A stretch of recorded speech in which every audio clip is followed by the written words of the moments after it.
What is going on, everybody? How we doing today? As usual, hope we're doing well. It is a Wednesday night, and we are doing our usual Wednesday stream. This is going to be a chill stream, of course. I don't know exactly what we got on the docket today, but we will figure that out as we go. What is going on, Joe Rogers? What is going on, Racist Penguin? What is going on, OP? How we doing today? Hope you gentlemen are doing well. Um, yeah, so I'm still getting over a sickness to the point where like I can't really talk very well. I can't breathe through my nose and I don't realize how bad it is until I start trying to talk a ton. And it's not like it's not even necessarily just the talking that's doing it to me.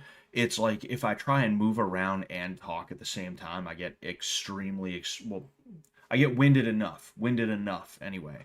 Let me double check. Yep, we're good. We're good. We are good on there. All right, cool. But yeah, so it's annoying. It's annoying, especially because I have something coming up in a couple of weeks, right? And that thing I've been talking about it. I'm kind of excited for it. It's a Sanda competition, and the way it's supposed to work is I'm gonna go in there. I'm going to spar with at least I would assume one guy. I would hope there's somebody who's in my division there, and I would guess that there would be because the thing is like you get a lot of dudes that are out of shape who go to those things. If I'm just being honest with you, you know. You get some dudes that are in okay shape, but like you're more likely to see heavyweights there. I feel like so I might have a couple of fights that day. Hoping it'll all work out though, and I'll have a good experience there. You know. Uh, I heart I heart Sanda. Yes, Sanda is cool. It's fun. Well, I mean technically I've never done it before. You know. Like there's a lot of Asians in Massachusetts. Like we're known for like Haitians and Brazilians, and a lot of people don't know that we have a ton of Cape Verdeans because a lot of people don't even know what a Cape Verdean is. But we have also got a ton of Chinese. There's a lot of Chinese here. Our we have a Chinatown district, um, and it is there's a lot of Chinese here, bottom line, but we don't have any like Sanda or anything like that. There was like one or two places. One of them is permanently closed when I look it up on Google. You know, so even what we're going to be doing there is not going to be like what you would call Sanda, as in like the martial art, right? I mean, we're going to be utilizing that rule set. That's what we're going to be doing, but we're not. It's not like it's going to be a bunch of Sanda practitioners who got together or anything like that, you know.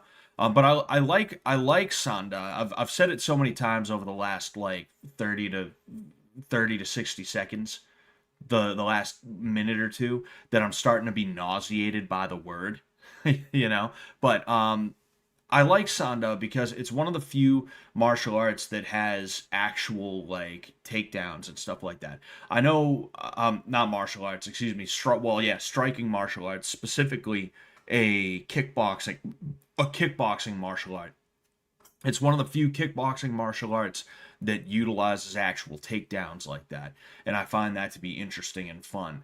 Um, what was I gonna say? Fuck, what was I gonna say?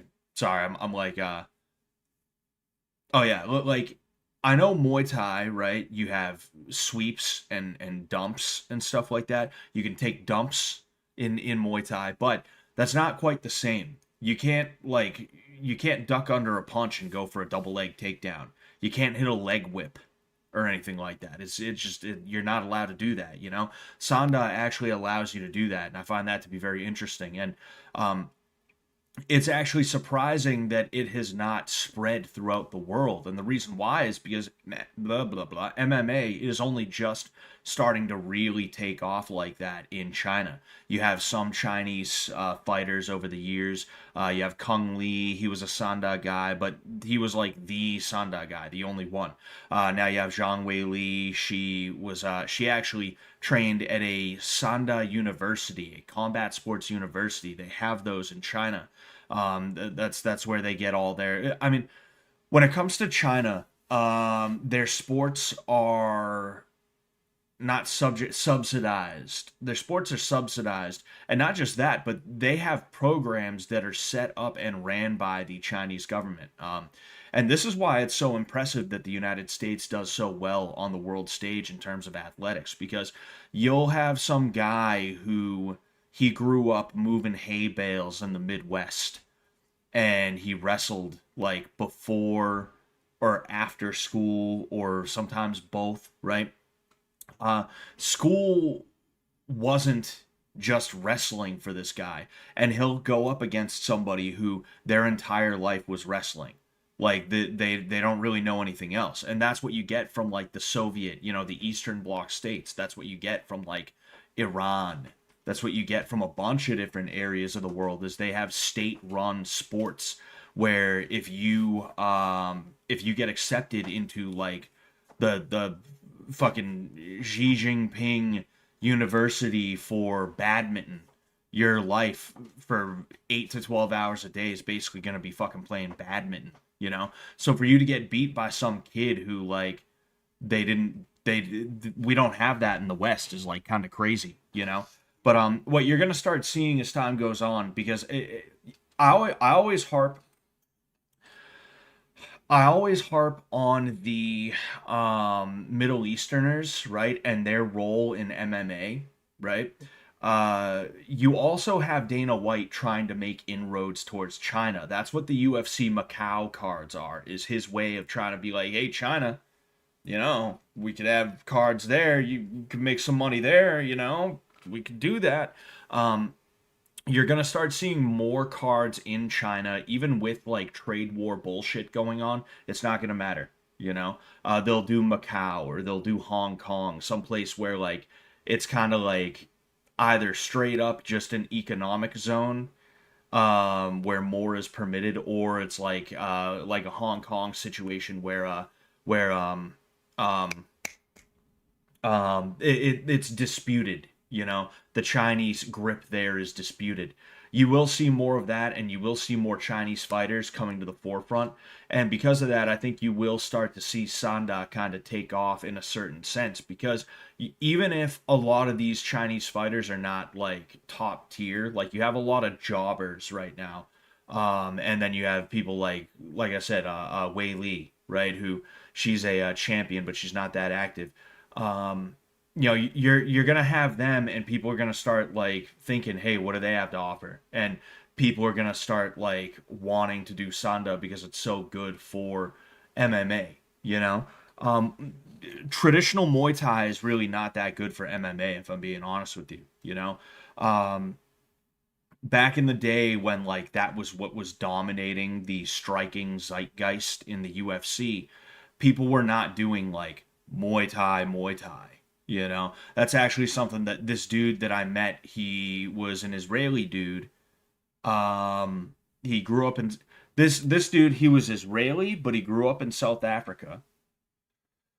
His brother's in the IDF to this day. I actually got curious. I checked in on his Facebook profile, and he shared like a video of his brother doing an interview with the IDF. Um, but yeah, this guy spent a bit of his life living in China, and every so often he would go to Thailand. Excuse me, geez. Every so often he would go to Thailand, right? And when he would go to Thailand, he would see how they fight there. And when he came to America, that's how I met him. Is he set up a school in America around where I lived, so I started going to him, just to learn like some Wing Chun and shit like that, because that's what he learned over in China, is he did Wing Chun.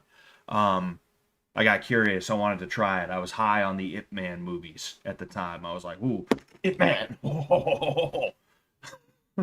But fucking um, yeah, like he was surprised because I told him that I do Muay Thai, and he was like, "You don't look like you do Muay Thai," you know. And that's because I was doing westernized Muay Thai that was utilized for I was doing westernized Muay Thai that was utilized for MMA, not fucking a Muay Thai match. I'm starting to bungle this point. I'm starting to kind of trip and fall all over this point. So, I'll move on from there. But the bottom line is I think that Sanda is a hidden gem in the martial arts world, and there's reasons for that. One of them being that Sanda is actually so new. It was actually only really created in its current form in the 1970s. Although you have a lot of like Choi Li Foot and Wing Chun and Tai Chi nerds who try and go, well, actually, it's just a rule set. And it's like, yeah, that's why they have, again, state sponsored schools that teach you kickboxing and not Tai Chi. Yeah, totally. Um, but then in addition to that, I think that there's just not that many practitioners worldwide, you know? I don't even think, now that I think of it, I think I've heard Ramsey Dewey say that it's not even that popular in China. It's actually not that big. Like Muay Thai and MMA is actually more popular than Sanda is in China. So I don't know. Maybe that'll change. Maybe we'll end up in a situation where we can one day I'll be able to go to a Sanda school and I'll have a little bit of fun there with the takedowns and shit like that, you know. I'd also like to get a judo I almost said jujo, geez. I'd honestly geez, the more I talk, the more my throat gets dry, and the more I just am like bungling. And it's because like until I start getting active, even just speaking to you, I feel fine, but the sickness starts to get to me. But anyway, I'd like to get a judo black belt if I can at some point. That'd be nice. I don't. I'm definitely not too old to start. You're never too old to start. That's something that people ask me all the time. Is like, dude, am I too old to start martial arts? No, you're not. Just get your ass in a fucking gym, you know. But like, I'll be honest with you. I'm not in my early 20s anymore. I'm not a teenager anymore. So when I train, I do kind of train with the understanding that I have to get up for work tomorrow. And because of that, I don't train as hard as I used to. And in addition to that, I'm really big in a bad way now. So when I have to hit the ground, it just fucking sucks, dude. So like having to go to a judo class right now, I don't think I could swing it, but I would love to do judo as well, and then I would love to do sanda, you know? It'd be nice to have like multiple of these fucking things, you know? We don't have a master of sport distinction in America. But that would be pretty cool to be given like an award for like master of sport for whatever, you know.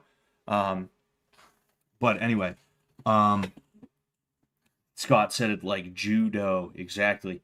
My Muay Thai coach is from China. We do sanda sometimes. I like it more than Muay Thai personally. I love kick, catch to the body, throw techniques. Yeah, yeah. It's like when it comes to striking arts and grappling arts for that matter, once you've done one, you've done them all. It's especially true with the striking arts, right? It's very true with the grappling arts, but it's especially true with the striking arts.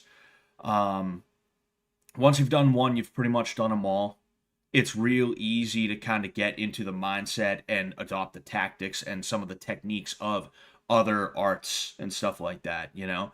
But like what makes them unique is the different rule sets, and then in addition to that, the way that they'll do some of those techniques. And I that's what I want from like a Sanda situation, because truthfully, my hands are fine, my kicks are fine. Sanda kicks are not that good, if I'm being honest with you. You like some of the kicks that they throw, like those side kicks and shit like that. Those are pretty powerful, but like a lot of the time you see those snappy sort of kicks where it's more like they're trying to outpoint each other with the kicks. But like I would love to work on being able to catch a kick and take down immediately. You know, I'd love to be in a situation where like I can be kickboxing, but also practice like shooting him for the takedowns and stuff like that. You know, um, I started kickboxing at 25, and at 28, I'm really good as a hobbyist. That's good, man. That's good. I'm happy to hear that, Joe Rogers. Um, I haven't trained in years. Got too much of kung fu movie guy attitude about it. Want to look cool, but don't want to do the work. Yeah, yeah. I mean, just get the rats out of your head and get in there. You know. Um, Yeah, it's like there's two kinds of hobbyists. There's the hobbyist who is like, I don't want to fight, but I want to be a fighter. You have that kind of hobbyist, and then you have like the, hey, I'm just in it to work out. and to feel cool kind of hobbyist. And I mean, don't get me wrong, I'll teach anybody, but like when you have somebody who's been around for like a year and a half to 2 years and they're still throwing their punches like that, like I use this example all the time because like that's one of the more common examples of how hobbyists will make mistakes. Is like you know when you go to the boxing gym, you're told, hey, throw the punch, keep this here, don't let it drop. If anything, raise it up, right? But you have dudes who they throw the punch and they drop their hand, right? You have to drill that out of people, and the only way you can drill it out of them is one, make them throw more jabs, and fucking tell them, hey, stop dropping your hand, right? Everything else is up to them. Everything else is up to them, you know? Um, what was I gonna say? Like to have somebody who you've been getting on them for like 2 or more years to not drop their hand when they throw and they still do it. It's like you just want to be like, what are you doing here, man? What are you trying to accomplish? You know? And it's like it's not there's nothing wrong with just wanting to go to a place because you enjoy it and you have fun and you work out. And I mean, like I would put money on somebody like that if they had to fight somebody who didn't train at all. But like from the coaching perspective of like, hey, I want everybody to do well. I want my students who are ultimately a reflection of me, whether I like it or not. I want them to be in like the best shape that they can with their technique, you know? It's like, fuck to see somebody like that, you know? Softball rocks 10-100. Hey Scott, great job on season 2 and Blood Games. I'm a Def Tatriot and Sensei Scott fan. Hey, I appreciate that, Mister 10-100. I appreciate that. Or maybe it's Mrs. Miss because you know you're talking about softball instead of baseball. But thank you, I appreciate that. You know, man. I don't know what's going on with anything fish tank related, and I've asked people who normally would know, and they don't even know, or maybe they're just not telling me some info that they have. I don't know. Maybe not. You know, it's just it's unfortunate. You know, it's gonna be really really unfortunate if for some reason it doesn't happen. You know. Boom. Fuck, man. Ah, damn it. Hmm. Excuse me. Um, Also finding good martial arts in a blue city is like finding an ice cube in hell. Yeah, yeah, yeah. It's I mean I don't know if it's like a blue city, red city thing. I mean most cities are blue, but like you'll definitely like I've noticed something, right? And I talked about this in this one video that I made a while ago. It was called, in fact, I think it was a year ago. I feel like it was probably a year or so ago at this point. I made this video where I went over some like karate guys sparring and stuff like that. And I said that like a certain kind of person is attracted to karate nowadays. Same thing with kung fu. It's not people who are actual scrappers, like hard nosed, like I'm okay with getting beat up so long as I am getting better and I will be able to beat people up someday. It's not that kind of guy, you know. It's people who use they them pronouns and stuff like that. And I know this because I went to a karate class for a while. That's excuse me. You know, softball rocks. I was the karate stuff that I taught them the first day or two that I was there for season 2 was real karate stuff that I learned in a class. Like I had like trannies and shit like that I was training with. I had people who this frumpy like middle-aged white woman wanted to know my pronouns, and when I purposefully didn't tell her, she got like upset with me and gave me attitude and shit like that. Not like, no, I ain't telling you my pronouns. It was like the instructor told us to tell each other our pronouns, and I purposefully didn't include that. It wasn't something that was like garish. I was like, "Hi, I'm Scott. I'm 28 years old." Instead of pronouns, I said how old I was at the time. You know, hi, I'm Scott. I'm 20 years old, 28 years old, and my favorite food is pizza, right? Um, and she was like, okay, no pronouns, him, like that. And I was just like, holy fucking shit. Like, those are the kinds of people that do karate nowadays. You don't get tough motherfuckers doing that shit anymore. Maybe in like Kyokushin, I would guess, because Kyokushin is like the hard ass karate, you know? But you're not gonna go to like a mantis kung fu place and have some dude who, even if he can't fight, he can at least take a punch. No, no, no. You're gonna have a dude who like is asking you what your pronouns are and what your opinions on like maps are. And I don't mean the take a left on 42nd Street map. You know what kind of map I'm talking about, you know? It's like crazy. So like I don't know, maybe blue cities have less or blue areas would have less like MMA there, you know? Maybe that's the case. I don't know. Maybe they would be a hub of like fucking Tai Chi bullshit. Who knows? Who knows? Who knows? Who knows?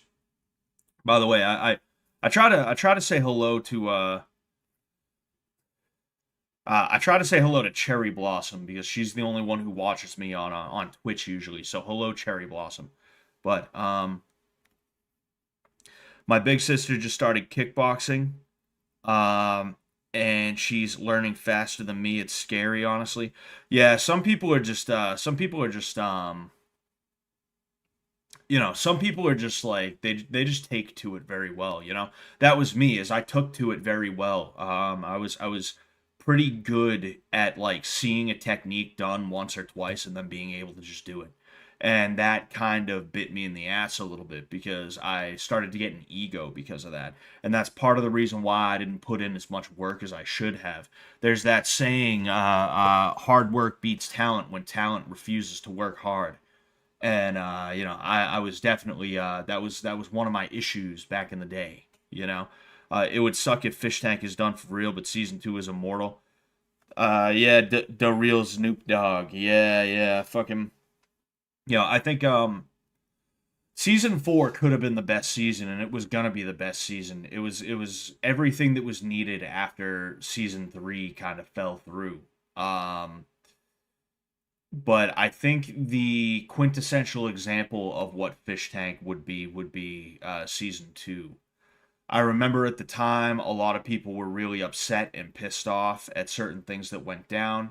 I think by that time the parasocial aspect of the show really set in a negative way, not a fun way. It was fun to see the Letty cells like simp for her, and it was fun to fuck with them and they'd fuck with you back, and it was almost all in good fun, you know. By the time season two rolled around, it got pretty bad in terms of like dooming about shit. And the dooming wasn't just it's so over, it's so over, dude, fucking kill Jet. you know dude, fucking Sam sucks, dude. It's never been more over, dude. Dude, that fat ginger's here again. Fuck him, dude. This show is fucking shit, dude. It's like that's what was going on. But like in hindsight, I don't think people realized what they had. I know, like, yeah, sure, I was in Blood Games, and I got to stream on the site after Bitch Tank. Oh yeah, I was in Bitch Tank too, but that's not Canyon, so um, nothing that happened there is Canyon, so there's no reason to ever bring it up ever again. It didn't happen. In fact, it didn't happen. Nothing happened at all. Anyway, um, fuck, what was I talking? Oh yeah, like season two of Fish Tank was like that was a good spot for it to be in, even if people didn't realize it at the time. You know, um, and if Fish Tank was to come back, a word of caution for them would be to be very careful about like too much simp bait. And um they're like I was thinking about it the other day. I have a lot of time to just think when I'm at work. So I'll think about fucking everything. And every now and again, like fish tank will pop in my head and I'll be like, oh, I wonder what's going on with that. Like be very careful with simp bait, you know? Don't just become the show where like there's a few women who are attractive that like dudes will simp for, and then there's like a bunch of like loser weirdos and shit like that. Not calling anyone who's been on fish tank like when it comes to the dudes loser weirdos, but like it would be really easy to fall into that flanderization of the cast. I don't even know if that would be the best way to put it. And I don't think you want that kind of situation.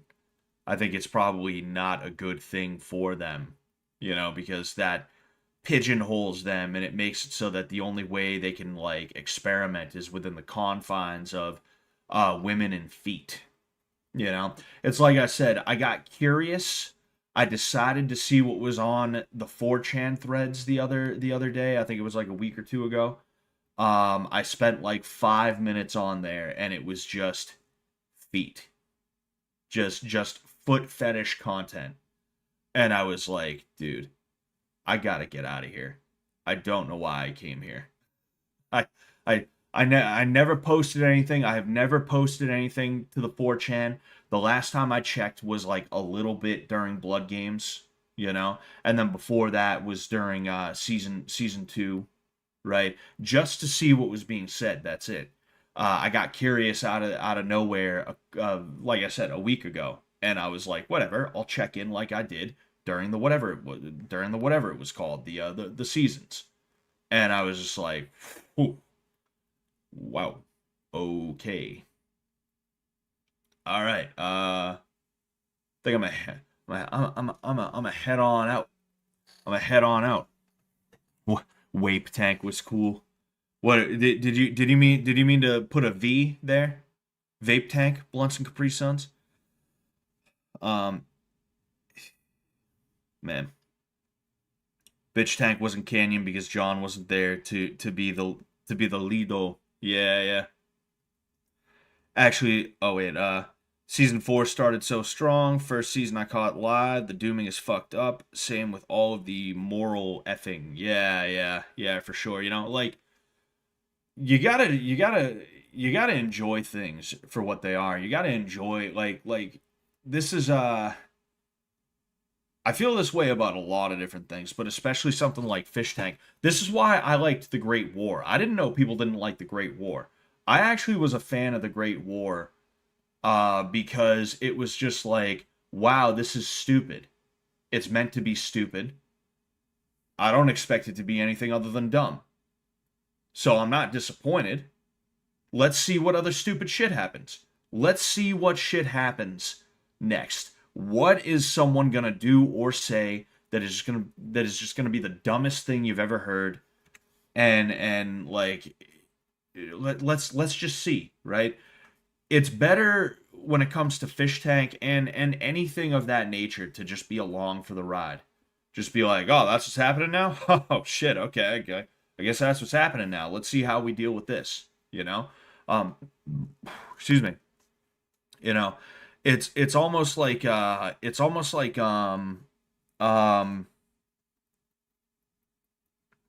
it's like improv comedy if it didn't suck ass. If it wasn't like the most annoying thinks they're funny types of guys who were like who were just like building off of each other in a dumb way, not a funny way. That's how I felt about the whatever it's called, the thing, the Great War, and that's how I feel about Fish Tank. You know, it's better to not have expectations. I understand expectations of quality, right? Like for instance, 6 weeks of actual content. That's one thing, but sitting here like, no, dude, they should have fucking did it this way. It's like yeah, that's a trap. That's a trap where you're only ever gonna be unhappy with anything and everything that happens all the time. Fish tank community has a lot of cancer. Yep. Oh yes. Oh yes. Got to get in touch with John. He lives like 2 hours away from me, dude. You definitely should. You definitely should. Scott was a fan of the Great War before it was Canyon. Yes. Oh yes. Fucking like that's one of the reasons I was so happy to have been a part of Blood Games, is because like I did like the Great War, and it would have been fun to just be there to fuck around. You know, the Great War was a lot of fun to make, you know? Um and it was cool to be able to be a part of something like Blood Games. And that's like, it's going to be so disappointing if Blood Games 2 doesn't happen at some point, you know? I don't, like I said, I don't know what's going on in the fish tank world right now. I don't know who's around, who's not around. I don't know what the plan is. I'm in the dark. I'm in the dark, you know. But it would really, it would really suck. It would really suck, you know. Um, exactly. I like the autistic torture show because that's what it is. Exactly, you know. I like there's a lot of people out there who um you know, they live vicariously through whoever and whatever they see on the screen. It's not just like a fish tank thing or anything like that. Everybody's like that to some degree. Everybody's like that on some level, you know, and because of that, like you'll see people who are low key jealous or even high key jealous, you know, and they'll do and say things that are like either not true or not fair, or they're just honestly, frankly, kind of fucking stupid. And it's because they have convinced themselves that like, well, if they were there, you know, that's like I understand not liking the karate or something like that, right? Or any kind of martial arts thing that was put into the show. I get it. It's not your cup of tea. Fine. It's all good. You know, I don't expect people to like it. I don't shoehorn martial arts into everything that I do. Most people don't know that I even train, you know. Um I keep it under my hat. But one thing that I thought was like crazy, like absolutely fucking insane, were the people who they have like some knowledge of Brazilian jiu-jitsu or something like that. And because of that, they're trying to pick apart my technique incorrectly, by the way. They're incorrect about the critiques that they're making. They're not it's not like I'm throwing my punches like that. I'm throwing my punches like that, and they're just looking for anything they can critique. So they're like, "Oh, well, he should have it a half inch higher. He should have his shoulder shrugged just like a half inch higher." You know, like that's the type of shit that they're pulling. And it's so obvious that it's like a parasocial thing where they're like, "Dude, I should be the martial arts guy. I should be holding pads for Sam. Dude, I'd have Sam boxing like Mayweather if it was me, and I'd be funny on the show. I'd walk in, I'd hold pads for Sam, and I'd say the N-word every 3 seconds. And Sam would be so impressed, he'd be like, dude, I'm never talking to Scott again." You know? Like that's the type of that was the weirdest shit to me, is like the people who, and again, like that's like blue belt behavior. Like when you're doing jujitsu, when you're a white belt and a blue belt, you think blue belts are like, dude, whoa, they're fucking, they know so much now. A blue belt is not even worth dirt under my fucking shoes. They are not worth gum on the side of the road. I'm not saying that to be mean either. What I mean is like in terms of their grappling knowledge, in terms of their ability to actually understand techniques and stuff like that, they are pond scum. They are a fart is what they are. A fart in the wind. And one of the things that blue belts love to do is they love to sit there and act like they know things that they don't, and they love to critique people who know more than them and be like, well, actually, you know. And that's one of the issues that I have with the jiu-jitsu world today, is that like Reddit ruined it. There's so many blue belts on Reddit who, because like they hang out on Reddit and they see that like Gordon Ryan said this thing once, that means they know something because they're listening to Gordon Ryan, and Gordon Ryan's one of the best to ever do it. So if they're just repeating what Gordon Ryan said, well, then it doesn't matter that they're a blue belt because they're appealing to the authority, as if Gordon Ryan is the only Brazilian jiu-jitsu black belt in the fucking world, you know?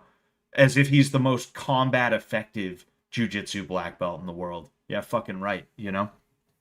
Um, Gave TJ a couple lessons. He thought he could fight everyone in the house. TJ is just tough, you know. TJ's a tough dude, you know. He's willing to take lumps, and you gotta appreciate that, and um respect it, you know. I wonder if that's why Ben and Jet have been MIA season 5. I don't know, maybe, you know. I don't know what's going on with them. I haven't spoken to either of them in a while, you know. I try to leave them alone. Um, Facts, the most envious and parasocial elements of the fan base act like if only they ran the show, it would be the greatest thing of all time. Exactly, you know. Um, but yeah, like that's why I can't stand blue belts, is because there's so many of them today that think they know something. The best thing you could do as a blue belt is just keep your mouth shut. You know, ask a question here and there, but make sure it's the right kind of question to ask. Not one of those like, "Oh, but what if I?" Not one of those. Don't do that. When I show you how to do an armbar, don't be like, "Well, what if I did this though?" But like, couldn't I get out if I did that? Don't do that. Don't be that guy. You know, be like, excuse me, whatever you call your coach. I just let people call me Scott, but if they want to call me something, they'll call me coach. They'll call me gay is what they'll call me. No, but they'll be like, "Hey coach, I'm just curious, like if someone turned that way, would they be able to get out?" That's how you ask that kind of question. Not what if I, it's like what if you what if I choked you to death? That would happen before what you said could happen would actually happen. And if anyone was gonna do it, it wouldn't be you. So keep your mouth shut. You know, it's like fuck. Anyway, uh Cameron Hopewell, I hate the way Fish Tank fans act too, but that parasocial imagining I'm in the house is part of it. I would always daydream about being in there and how I'd be fitting in or dealing with it. Oh yeah, you know, you're oh, excuse me, you're gonna put yourself in. Jeez, I ate some soup before this.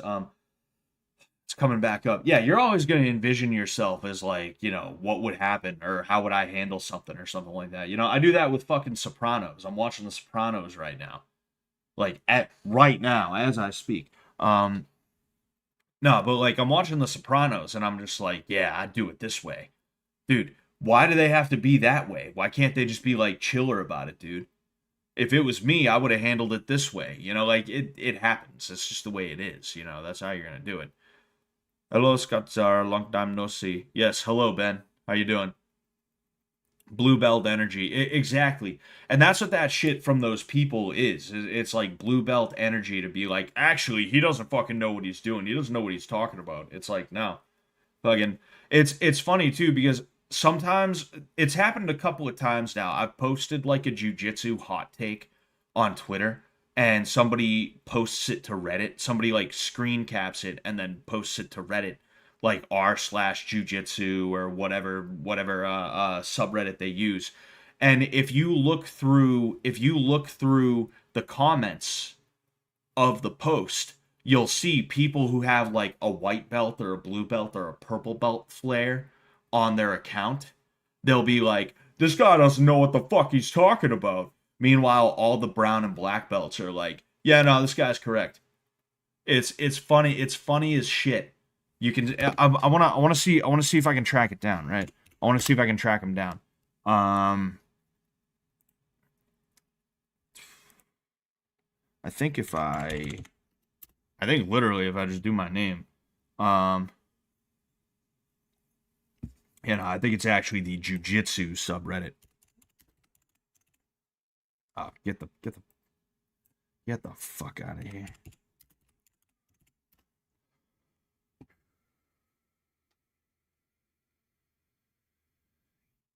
There we go. Yeah.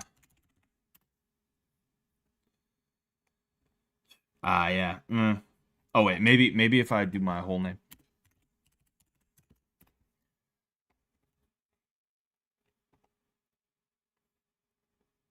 Yeah, I don't think I'm gonna find it. But like, if I was able to track it down, I could show you that like all the dudes who are like blue belt, 2 stripes, white belt, 4 stripes, all those dudes, every single one of those fucking guys is like is every single one of those guys is like, dude, this guy fucking dude, he's dumb. What competitions has he won, man? Dude, what has he done? What has he accomplished, dude? Like, there's that, and then the black belts are like, no, this guy's correct. Actually, he knows what he's talking about. Um. Oh, actually, I found it. Show me the whole fucking thing. Show me the whole fucking thing. Yeah, but like this is a great example, right?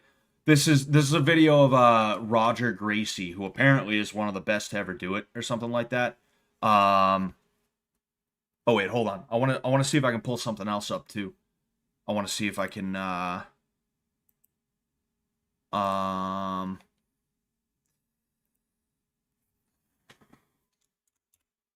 Actually, no. It's this is. I'm already doing way too much here. I'm definitely already doing way too much here. Fucking I'm not gonna look for the video itself. That's pointless. But I said half the funky shit you see in jiu-jitsu is countered with stack or pressure, which was one of the revelations that made me stop caring about being good at it. People want 3D answers for a 1D, and when a 1D answer will do, and they hate you for it. Again, like let's see here, right? Um, I'm looking, right?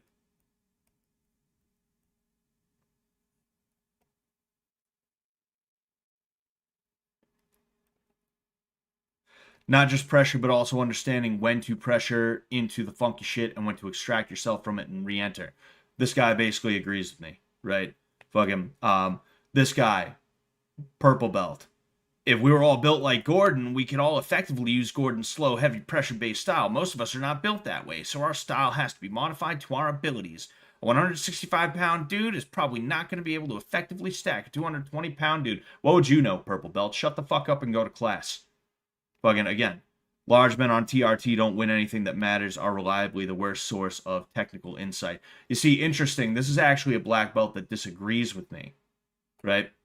Fucking, but I don't, is Roger Gracie on TRT? I don't know. But for the most part, right, you're going to see 165 pounds here. I love when I'm asked how much I weigh after a roll. 60% of my game is keep them away with my legs, right? Not entirely wrong, but it oversimplifies stacking, right? You see, like, other than this one dude right here who's like, well, fucking that guy's on steroids, so it doesn't count.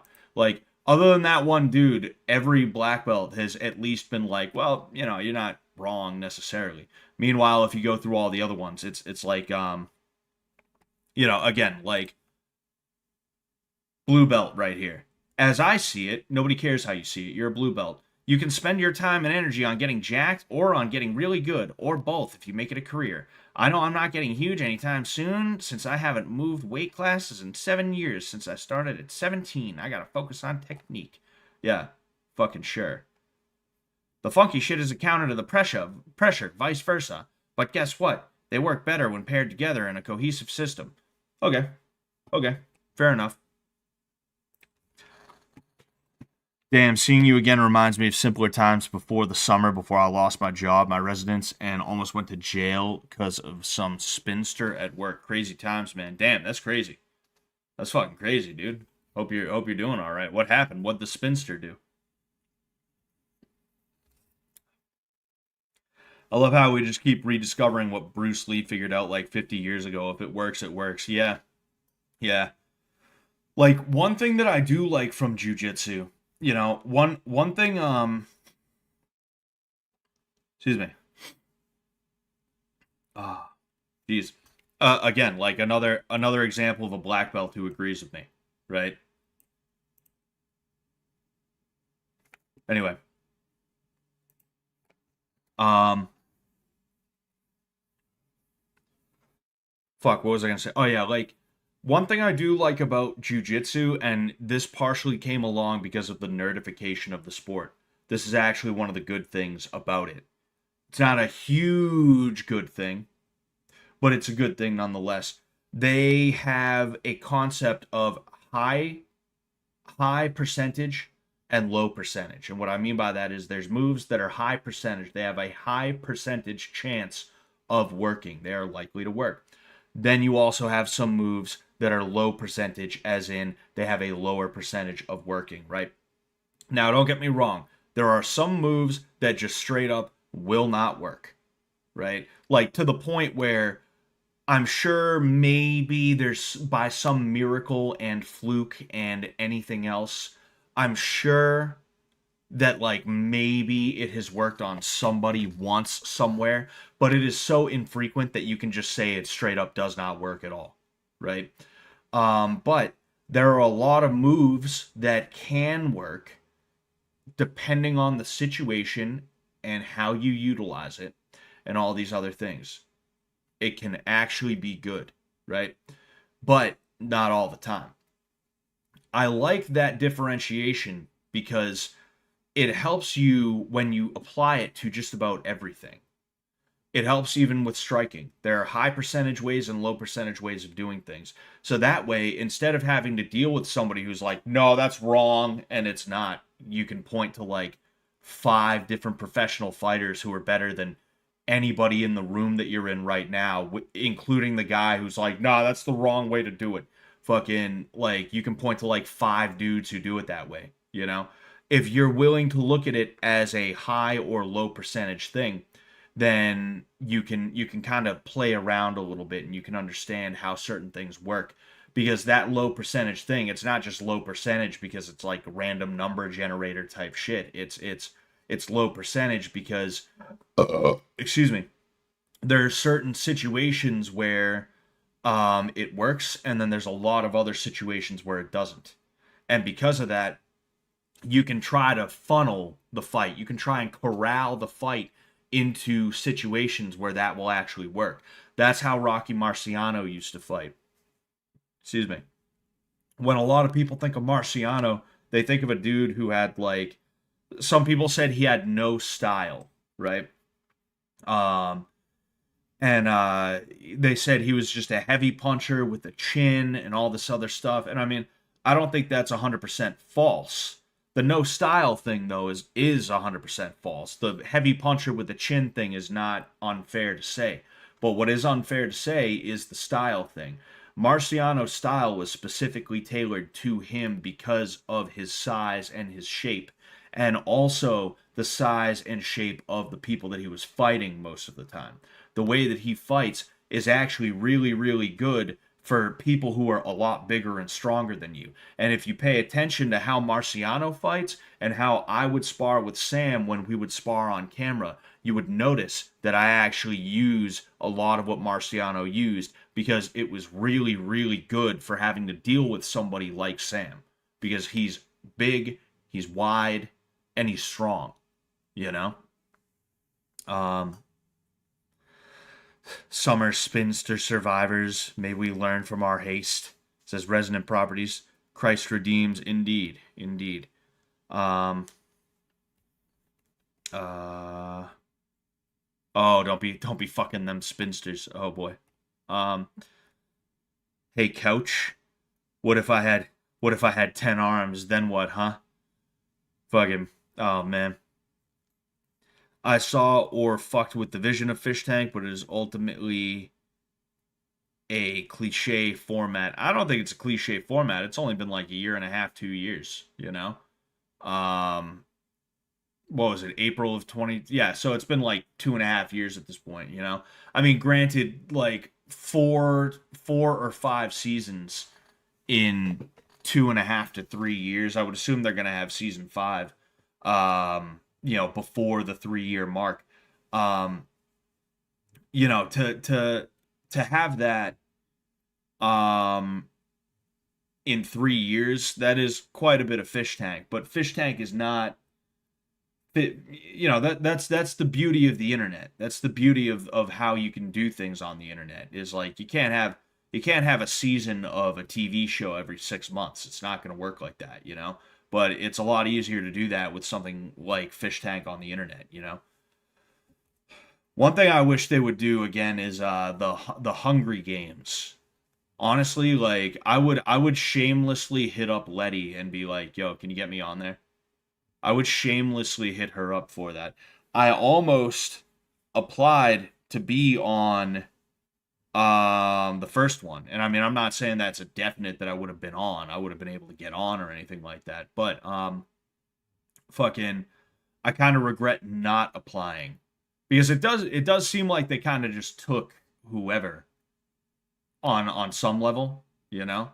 I mean, they had to take a bunch of like Korean dudes or something like that. I don't think that was the first choice. I don't think foreigners was probably the first choice. It costs a lot of money to fly those people in, and then like they barely speak English, you know. But yeah, that would have been fun. I would love to do Hungry Games, you know. Um, but yeah,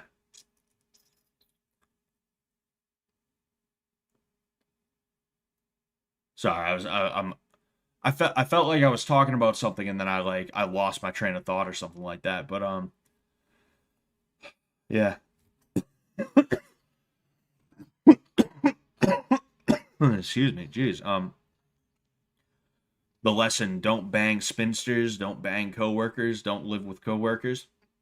If she says she has CPTSD, which means complex PTSD, then run far away before she calls the cops on you for some BS. Damn, that is crazy. I didn't see that. I didn't see that message, Ben. You know. Yeah, it's insane how some mentally ill hag will like be able to just ruin your life on a whim like that, you know? It's like, all right, you got PTSD. That's awful. I wouldn't wish that on anybody. You fucked my life up though. I don't give a fuck about your like mental illness. You fucked my life up. You made your bad day my bad day because you're shitty, you know? Fucking that's one of those things people never seem to understand, growing up is like, I don't give a fuck that you have this or that disorder. You're still being a shithead, you know? Excuse me. Yes, sir. I went from pro-social to anti-social, except for certain church people. Even then, I come off super awkward around strangers now. Oh yeah, I mean, I don't I don't know. Maybe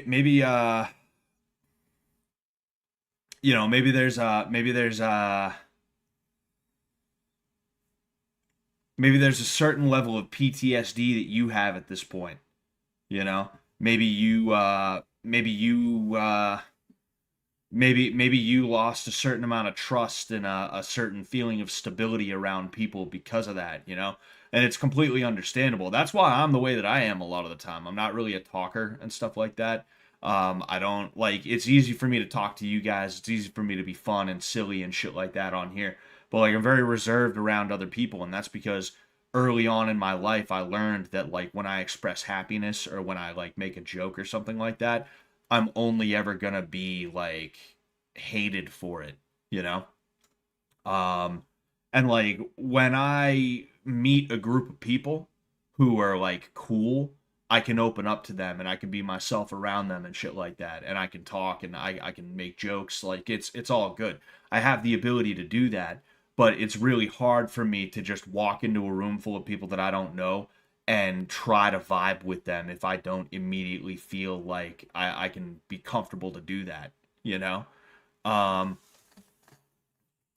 but yeah, like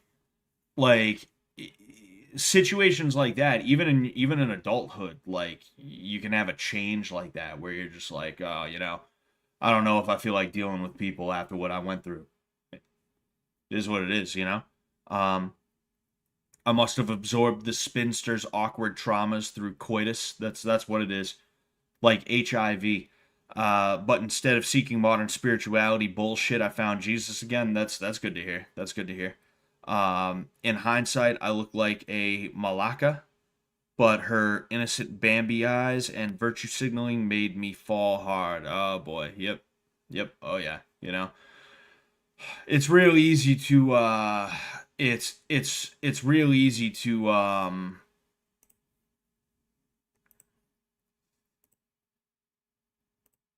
it's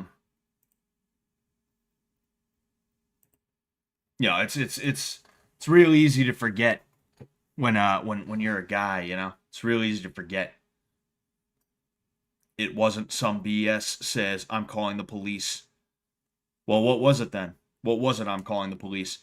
I used to date a bluish spinster. Be safe, my friends. Oh yes, you know, like you gotta think when you're dealing with an older woman, like if she wasn't damaged goods, she would have been able to like lock a guy down who's her age. And I don't mean like, oh, she's in her 40s and she gets 40-year-old men. I mean, when she was like 25, 26, 27, she would have been able to get another 25, 6 or 27-year-old man, and she would have been able to stay with that guy. She would have been with that guy, and she would still be with him, and there wouldn't be problems and shit like that. But when you get and look, I understand. You know, sometimes something happens, and you know, I'm not trying to blame every woman who's alone in her 40s or 50s or anything like that. I'm not trying to blame every woman who's alone in that time of her life for it. You know, like sometimes bad shit just does happen. But in most cases, if you see a woman who is single and they're that old, if you see a man who's single when they're that old, it's like, what's this guy's malfunction? What's going on with this guy, huh? You know, um, it's like that is one thing. It's like I don't think it's always 100% true, right? But I think it's especially true the younger you are, right? And what I mean by this is like I don't want to be the guy who's like, actually it's not okay to date a 22-year-old if you're 35. Like that I don't see an issue with that. Like everybody's a consenting adult. It's not even like a freshly 18-year-old girl or anything like that. This is somebody who's in their 20s. You know, it is what it is. Like if a 22-year-old girl wants to date a 35-year-old man, fucking whatever, you know? Um but like I do remember being in high school, right? I had a friend, and this friend had an older sister. She was actually a year older than me. And there was this guy that we knew actually through another friend of ours, right? These people, like, this was like a neighborhood affair. Like it was like one friend from the neighborhood and another friend from the neighborhood. One friend had an older sister who was a year older than me. And this other friend, when I started hanging out with him, his older brother was like 22, 23 when I started hanging out with him in earnest. So this is a dude who's in his like early to mid 20s who's dating like a 16-year-old girl, maybe even 15 at the time. She was between the age of 15 and 17, I remember that. But like regardless, even if she was 17, it's like, "Whoa, what are you doing, man?" You know? Um like it's like, "Yo, there's something wrong with you so that you cannot get a girl your age. A girl your age looks at you and thinks, "Nah, I'm all set." So he dated a girl in high school. That's what happened. That's the way it went down, you know. Um and it's like oof, you know.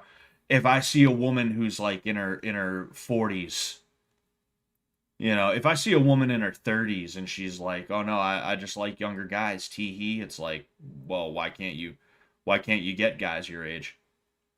You're 37, grandma. Even fucking 34 is like that's young, you know. 24 and 27 is not the same as 34 and 37, you know. The age gap is the same, but that's much different, you know. Fucking if you're 37 and you're dating a 34-year-old, that's like, well, all right, you know, good for you, you know. That's like the old side of young and the young side of old is what's going on there, you know. Um, some people just don't have the black belt energy Scott has, dude. They don't. That's why I carry this around with me all day. You guys think this is just here, but I only keep it here for when I stream. It's only here for when I stream. When I get off and I go to the store or somewhere else, I take it off the wall and I carry it with me. And that's how people know not to mess with me. Um Forgot spinster means an old one. LOL. I see all these tramps as spinning webs. Ah, yes. Yes, yes indeed. Um oh, excuse me, jeez.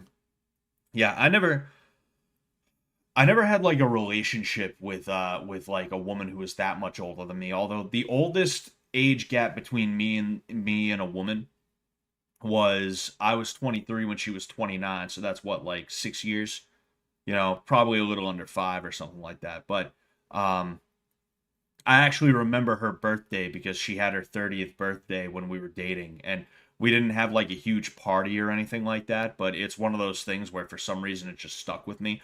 Partially because like this is a 30-year-old woman who has a side cut.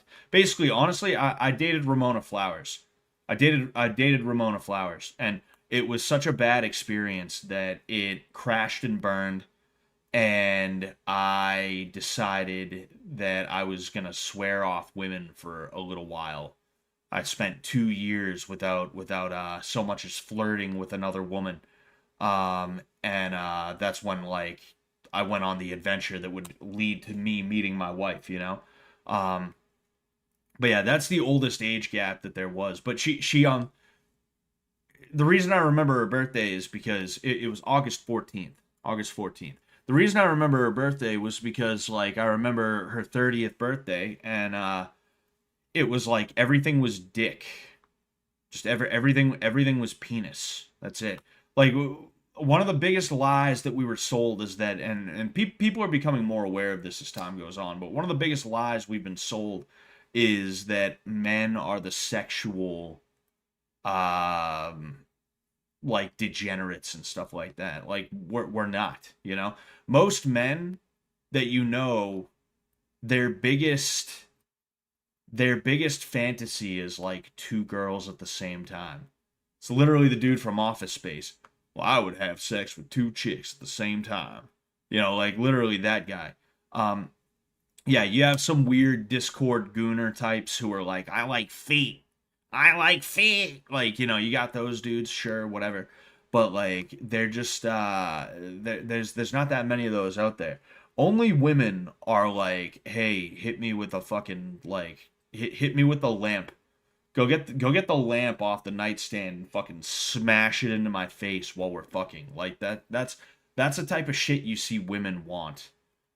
And it's like, yo, get out of my fucking face. And one of the ways that this shows itself is that like you'll have a bachelorette party and everything is just dick. It's just dick, dick, dick, dick, dick. Fucking they'll have a banner that says one dick for the rest of my life. And it's like it's supposed to be like some kind of like funny cutesy like aha, we're pretending like we hate it but we don't, or like, oh yeah, we love it, haha, congratulations, but also, and it's like, yo, you are heinous. You are heinous. And it is no surprise that the world was like it was for a long time. you know Fucking uh like dick lollipop, dick dick shaped straws, like dick shaped cup that you put the dick shaped straw into. Like that's that's the type of shit when girls get together. That's the type of shit that they do. You know, it's like holy fucking shit, man. Uh, she said I seemed like an older guy and felt comfortable around me, so we hooked up like the first week and banged raw. I can't believe I didn't see all the red flags. Oof, yeah. Ah, thank you very much, Pathological Lifter. Love you too, man. Praying for you too, dude. Um, she was almost 35 and I'm 30. She mentioned an ex called her a cougar, and that triggered her. I thought it was kind of amusing, but uh, she said she would never date a younger guy again. Women lie, huh? Oh yes, oh yes. And like here's the thing. I know I look older than I am. A lot of that comes down to my temperament. You know, I'm also not aging completely gracefully if we're being honest here, but it doesn't help that like I tend to have the beard. The beard makes me look a lot older. And like I said, like the way that I present myself, the way that I like talk to people, the way that I hold myself, I carry myself, I I come off as a lot older than I am. Um, and because of that, like older women, like they would always think that I was older than I was a lot of the time. And that's what happened with that girl is she thought I was like maybe 27, 28 years old, but I was like 22, 23, somewhere around there. And when I told her, yeah, no, I'm actually 20, whatever I was, she was like, oh, and she it's not that she wasn't into it. She was just like, I guess I'll have to fucking think about it, you know? But yeah, we ended up being together, for the better part of a year. Better part of a year. He wears that plaque on the wall like a Hebrew Israelite wears a gold headpiece. Nah, like one of those Hasidim wears the black box on their forehead. That's how I wear it. Makes driving really difficult. I saw my first Hasidic Jew who has the black box on his forehead when I went to Maryland. I was getting off the plane and I looked to my right, and sitting in the terminal is the dude. And I wanted to run over and take a picture with them. But I was like, no, this is an airport. The last thing I want is some kind of fucking like, because what if he's one of those projectile vomit Jews? What if he's one of those dudes that projectile vomits on you? Here, let me for those of you that haven't seen this before. Uh right? Take it take it take a look at this shit. For those of you that haven't seen this before.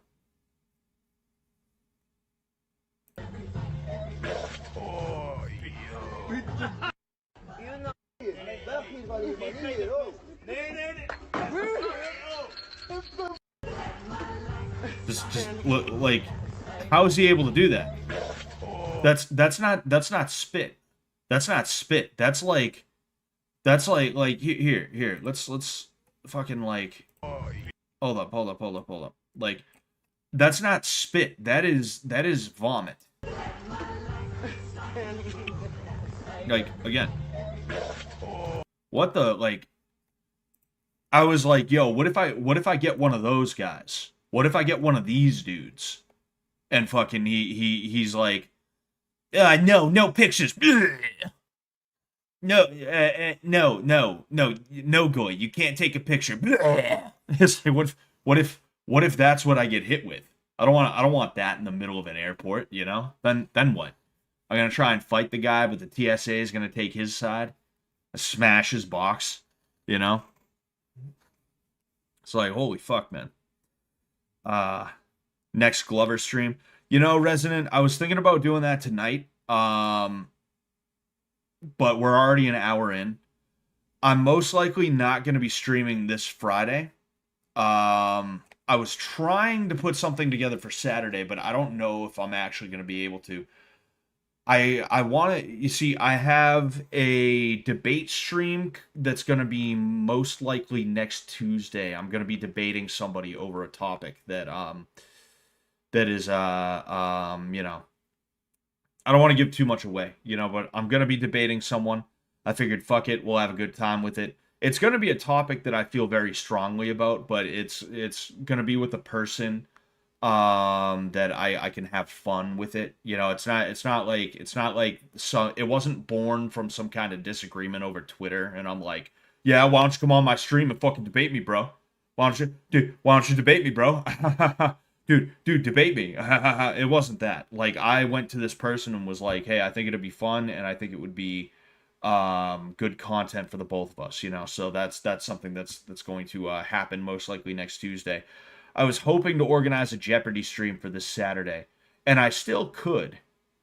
I just have to figure out who's going to be on it and if they can make it the people that have already said yes, I put them in a GC, and they haven't been very they haven't answered me very, like, some of the people have, some of the people haven't really answered me much since I added them to the GC. And it's like, okay, well, were you just telling me you were interested and you're not, or are you just that busy? Like, what's going on here, you know? So I gotta herd the cats.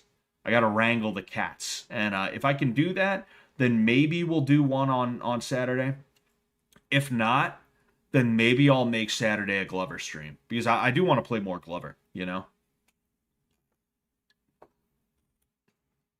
they have vomit Jews now, dude. Fucking apparently, shit. I didn't I didn't want to take I didn't want to take the chance to find out if that's what I had on my hands there. You know, so I was like, all right, whatever. I'm gonna just keep on going, just keep on moving, keep it pushing. You know, um, banging raw early into a relationship is a major red flag. Yes, yes, indeed, it is. It is. You know, there's I had a one of my first like real serious girlfriends. It was actually the other Brazilian chick I dated. She made me wait a month um before we had sex, and then the first day we had sex, she like we had a condom. I had to take the condom off for a second. I was about to go get another one, and she sat on it raw, and I freaked out because I'm not ready to be a dad. And then also, if we're being honest here,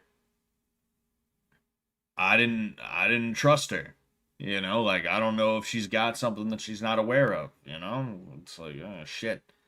Fucking, we've been dating for a month. Like, take it easy. Let's build up a little bit of trust, you know? You wanted me to wait a month anyway.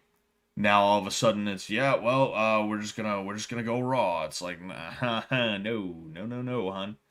No. Not even a little bit. Not even a little bit, you know? Let me get on that Jeopardy. You know, I'm trying to make it with I'm trying to make it with known quantities. But the thing is, when it's known quantities, it can kind of be tough because, you know, like, this person streams on this day, that person streams on that day. This person can't make that day.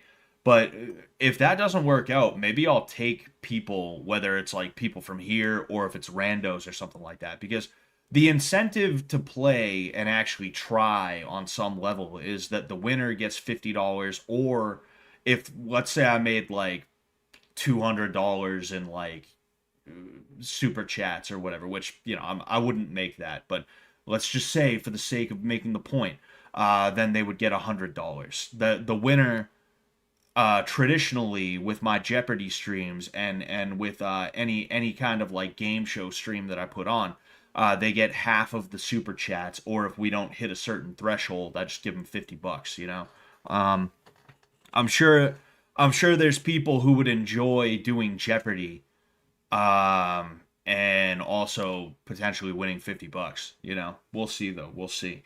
Um, can you tell me more about the adventure that led to you meeting your wife? I'm actually heading to Southeast Asia soon. Maybe I'll find my wife too. Well, I mean, I didn't go to my wife. My wife came to me. Basically, like I said, I dated that girl. It was such a nightmare that I decided I was done with women for a little while. So I switched to men. Kidding, kidding, kidding. No, but I figured I was done with women for a while. I went what was known as MGTOW monk mode, right? Monk mode is when you don't have sex with women anymore, right? Um, hard Monk mode is just when you shun any and all relationships with women, including sex, right?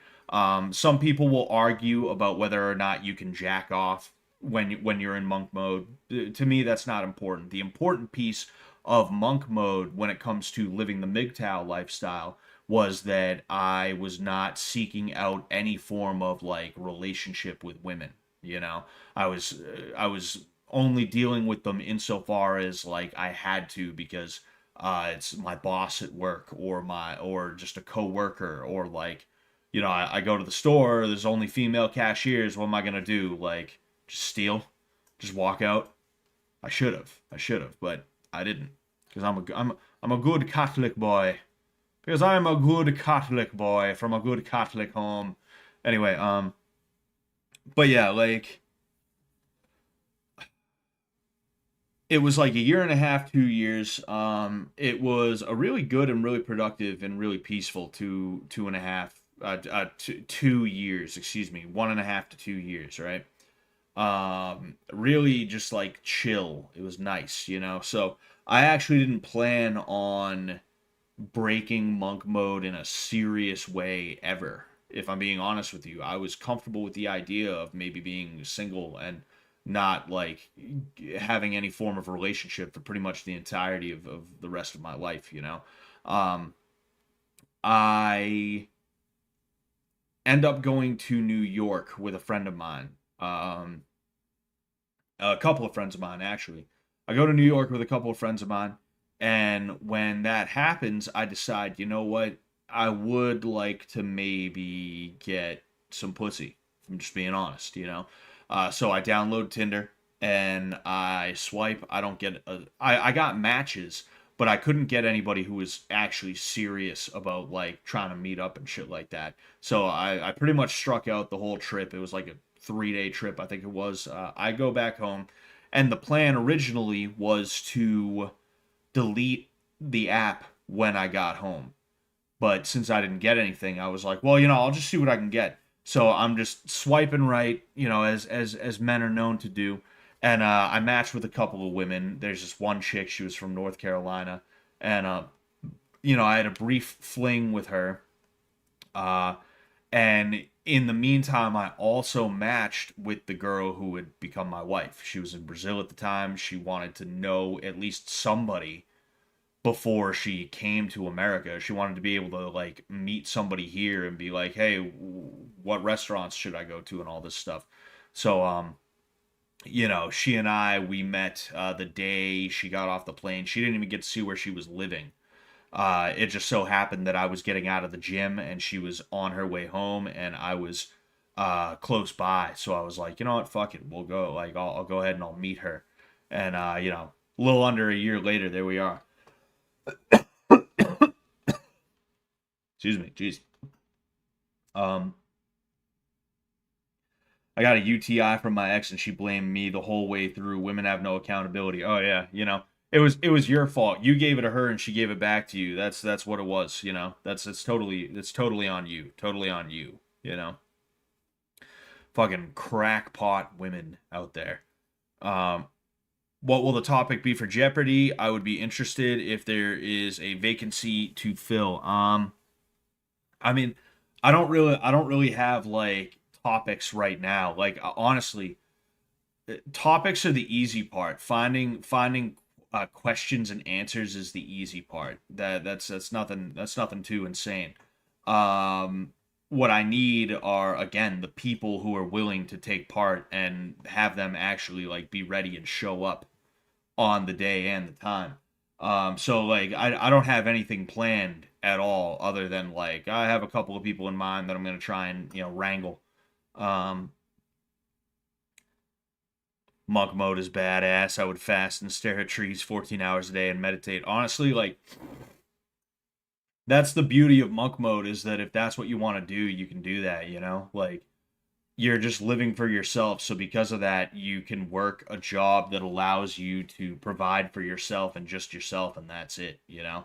Like me personally, and I mean, I could do something similar with my wife, but the thing is, it's like really hard to do this kind of thing. Um, like I was living in the rooming house that I lived in. I didn't have a car. I didn't really need a car that bad because I could walk to work. I made enough money as to where I could save a little bit, not a lot, but a little bit on top of uh, what I had to spend every week. I could order out food a couple of times a week. I could spend my time doing whatever I wanted to do. A lot of the time it was YouTube or video games or some other things like that. Like it was really, really peaceful, and that tells you how much I love my wife because to be willing to give that kind of thing up. My brother basically lives monk mode right now. He has a condo that he just bought. It's like not even 1,000 square foot, you know, and he's just enjoying pretty much what I enjoyed for about 5 years of my life right now. And I kind of envy him just a little bit, but it's like I said, like I love my wife that much as to where I was willing to give up the peace, you know? I was willing to just be like, all right, whatever, bro. You know, I'll make it work. Whatever, dude. Um, 23 to 25 is a solid 2 years. Yep. Oh, yeah. Resonant Properties, Monk Mode 2021 to 2023. Yeah, for me it was 2019 to 20 uh nah, it was like late 2018 to like mid 2020 is what it was. So yeah, it was about a year and a half, you know. Um it was like November, because I remember with that girl that I dated, that it was like just that bad of an experience. We actually we our relationship imploded on Halloween of 2018, because she was Ramona Flowers. She was one of those chicks who's like, actually Halloween is like my Christmas. And she would dress all slutty and shit like that, and she had gigantic fucking boobs, and she knew that, and she would let them hang out because she wanted the attention, you know? And I'm sitting here having, like, we're at a bar, I'm playing fucking pool, and, like, people at the other fucking pool table, I hear them, and like, one of them basically said it to me. I think he was that drunk, he didn't realize that I was with her or anything like that. But he was like, yo, that chick has fucking giant tits, dude, and they're hanging the fuck out. You know, like, it was like one of those things where it's like, yo, no matter how much you try and say it's not your fault, it's everybody else's fault, the Muslims aren't completely incorrect. If you don't want to be looked at, don't fucking wear shit that's going to get you looked at. And if you want to be looked at, don't act like you're upset because you're getting fucking looked at, you know? And if I'm not comfortable with you being looked at like that, then as your boyfriend, you should change. It's a respect thing, you know? But of course, women and accountability, yeah. It's oil and water. It's vodka and milk, you know? It's Coke and Pepsi. Coke mixes like Coke and Pepsi, ladies and gentlemen. Um, Sorry, I'm just checking some shit real quick.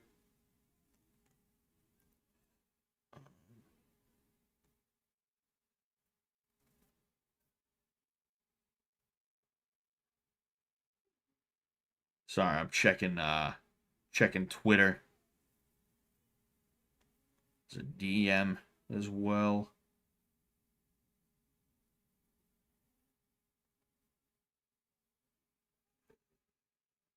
All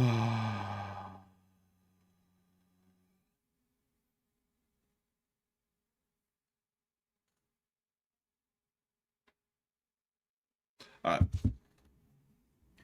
Not gonna lie, boys, I'm kind of retarded. I may have encouraged going raw, and she called me the red flag when she broke up with me. But I think she overreacted. Also, her favorite holiday was Halloween. How demonic! Yeah, yeah, you know, fucking. What's going on, Nurion? Yeah, I mean, it's like I said, like, you know, women and accountability. Not it's they don't tend to mix very well, you know. Um, it just is what it is, you know. Like, uh Mayoe. I got to get back into Morrowind. I've been so addicted to watching Sopranos that I've actually not even been playing video games like that. And because of that, like, I'm sitting on my first playthrough of Morrowind, and I keep telling myself I'm gonna finish it, and I just haven't finished it yet. You know, I'll play for like 45 minutes, and then I'll be like, nah, I'm gonna get off because I spent all night watching Sopranos or something else. You know, um, won't say it's not time well spent. I'm enjoying Sopranos. I'm enjoying the Sopranos for sure. Really, really good. Really, really good. I almost called it a movie. Really good TV show. You know, but I'm just kind of sitting here like, oh, dude, come on, oh man, dude, I gotta finish this, dude. That way I can say I finished it. You see, 5.2 hours in the last 2 weeks. It's not a whole lot of time. That's not a whole lot of time, as you can tell. Wonder how many in the last 2 weeks. 4 hours. I have over 1,000 hours in AOE, and only 4 hours in the last 2 weeks. That's what we're gonna play, is a little bit of AOE. Um, Morrowind is pretty time consuming compared to other Elder Scrolls games. Yeah, I mean, I've pretty much run the course. Hmm. Huh. Interesting. Um, excuse me. I saw this thing and I was like, oh, huh, cool. Um, geez. What was I gonna say? Um, oh yeah. I've pretty much run its course. Like I've done just about everything that I can do in this playthrough. I've done Fighters Guild. I'm in the middle of the Imperial Cult right now, which I actually have to level some skills if I want to continue leveling in the Imperial Cult. If I want to advance in the Imperial Cult, I'm actually stuck because there's a skill bottleneck that won't allow me to advance further. I did Morag Tong. I did the Hlaalu quest line. Trying to think if there was anything else. I'm pretty sure that was it. But like that's about all I can do this time around. Like next time I can do the temple, I can do the Mages Guild. Like I was thinking, give it 6 months, maybe a year or something. I come back to it and I do a magic build, which I'm not a magic guy when I play these games, but the Morrowind magic system, it interests me, and I definitely want to play it. I definitely want to play that. I also need to get back to where's it at? Where's it at? Faith. We actually we played this. This was last year's Halloween episode, is what this was. Episode. This was last year's Halloween stream. Which reminds me, Halloween is in 16 days, and I still haven't completely nailed down what I'm gonna do for a Halloween stream. And Halloween is on a Friday, so there's no excuse for me to not stream that night too.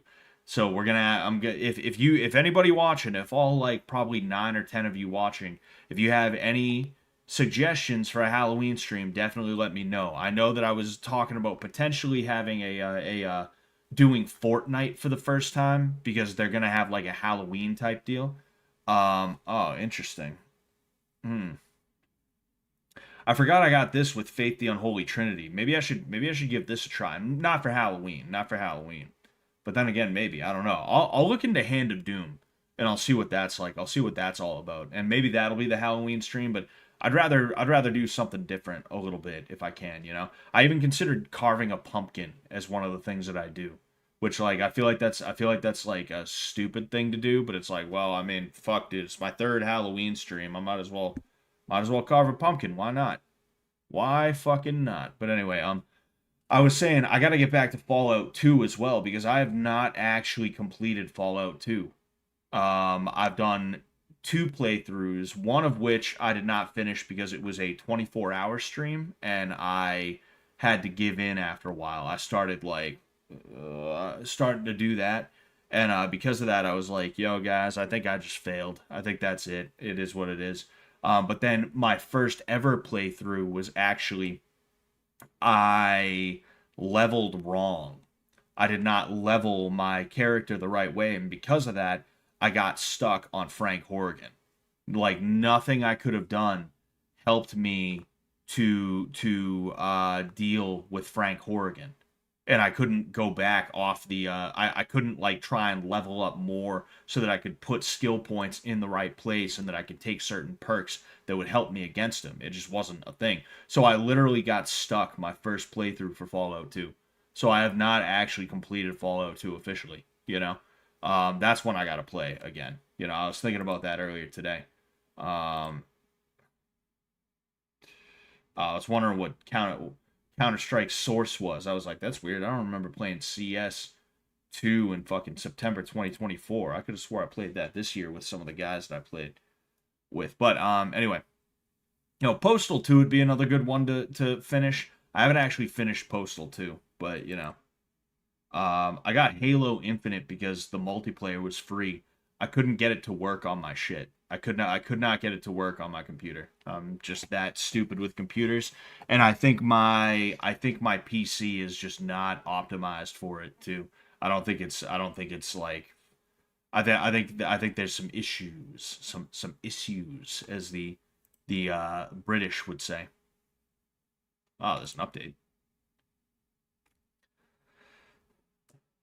But yeah, Ben said, not gonna lie, boys, I'm kind of retarded. I may have encouraged going raw, and she called me the red flag when she broke up with me, but I think she overreacted. Also, her favorite holiday was Halloween. How demonic. Yeah, like, that's one of the things that you'll notice with a lot of women out there is that, like, here's the way women operate, right? Women are not direct creatures. They do not do things directly.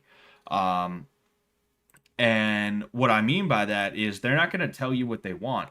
Instead, what they're going to do is they're going to dangle themselves out there, or they're going to lean in that direction, right? Like, for instance, like, if I'm trying to, like if somebody wanted to steal this, right? Or if a woman wanted to hold this thing or something like that, she wouldn't be like, "Hey, can I hold your can I hold your picture? Can I see your certificate of achievement for your black belt?" They wouldn't say that. They'd like hover around it. They would like kind of lean towards it. Their body language would change, the look in their eyes would change, and it would all point to that. It would all be about, hey, like, can I see that, Um because what they want to have happen, and this is like a shitty example, right? But I have to think about this on the fly. Let me start over with it too, just so I can get it out a little bit better. But if a girl wanted to see this picture frame, right? If she wanted to see the black belt certificate that I have, she's not gonna be like, "Hey, can I see your black belt certificate?" What she'll do is she'll hover around it. She won't want to go away from it. She'll find excuses to be near it. She'll find excuses to be looking at it. She'll find excuses to kind of look at me and give me a look. Everything will change. Her body language will change. Her eyes will change. Her tone will change. And it will basically be leaning towards that. Women lean and women dangle. They dangle themselves out in front of you, hoping that you're going to take a swipe when they like you. That's how women flirt. Is they dangle and they hover, and they purposefully try to get some kind of like physical contact, and they're always trying to get attention from you and things like that. And instead of just being like, "Hey, I like you. You want to go out?" They want you to be the one to do that, right? And it's the same thing with something like that, right? If they want something, they'll lean towards it as well. It's not even just with dudes. It's with things that they want, or things that they want to do. And the reason they do that, they don't realize it, but the reason they do that is because they want plausible deniability to be able to say that it's not their fault. So, like, let's say there was a girl who was like, "Oh, wow, that's really cool." If I'm like, "Oh, hey, you want to see it?" and I take it off the wall and I hand it to her, and she fucking drops it because she's Butterfingers and it breaks, then she's gonna turn around and she's gonna be like, "Well, I mean, it's really your fault because you're the one who gave it to me, and like, I don't even know like if I wanted it that bad. Like you didn't have to give it to me, like." That's the type of shit that's gonna happen. That's the type of shit that they do, and that's what she was doing with you, Ben. From the sound of it, is like, but like, yeah, like, I know I wanted the no condom at the time, but like, I didn't really want it that bad, and like, you were the one who said that we should. I know I was saying, please take the condom off. Oh my gosh, I want to feel it raw. I know that's what I was saying, but like, how do you know I actually meant it? I was just trying to make you happy, and like, I wanted to do what you wanted to do, and you, like, that's literally what that sounds like. That's exactly what it fucking sounds like she did.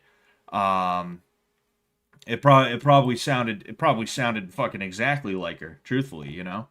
That's just the way women are. Women are not direct. Women are not like people of action in that way a lot of the time.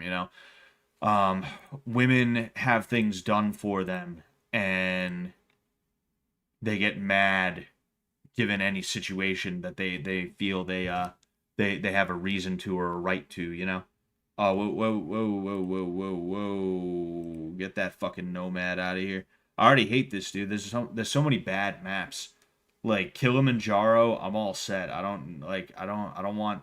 I mean, I'll take enclosed and I'll take arena. I don't want prairie. That looks awful. That sounds awful. And Kilimanjaro, I'm all set. You know, if I had to pick between these two, I'd take Kilimanjaro because I could wall it easier. But like, I don't want either of these. I'll take this. I really want this.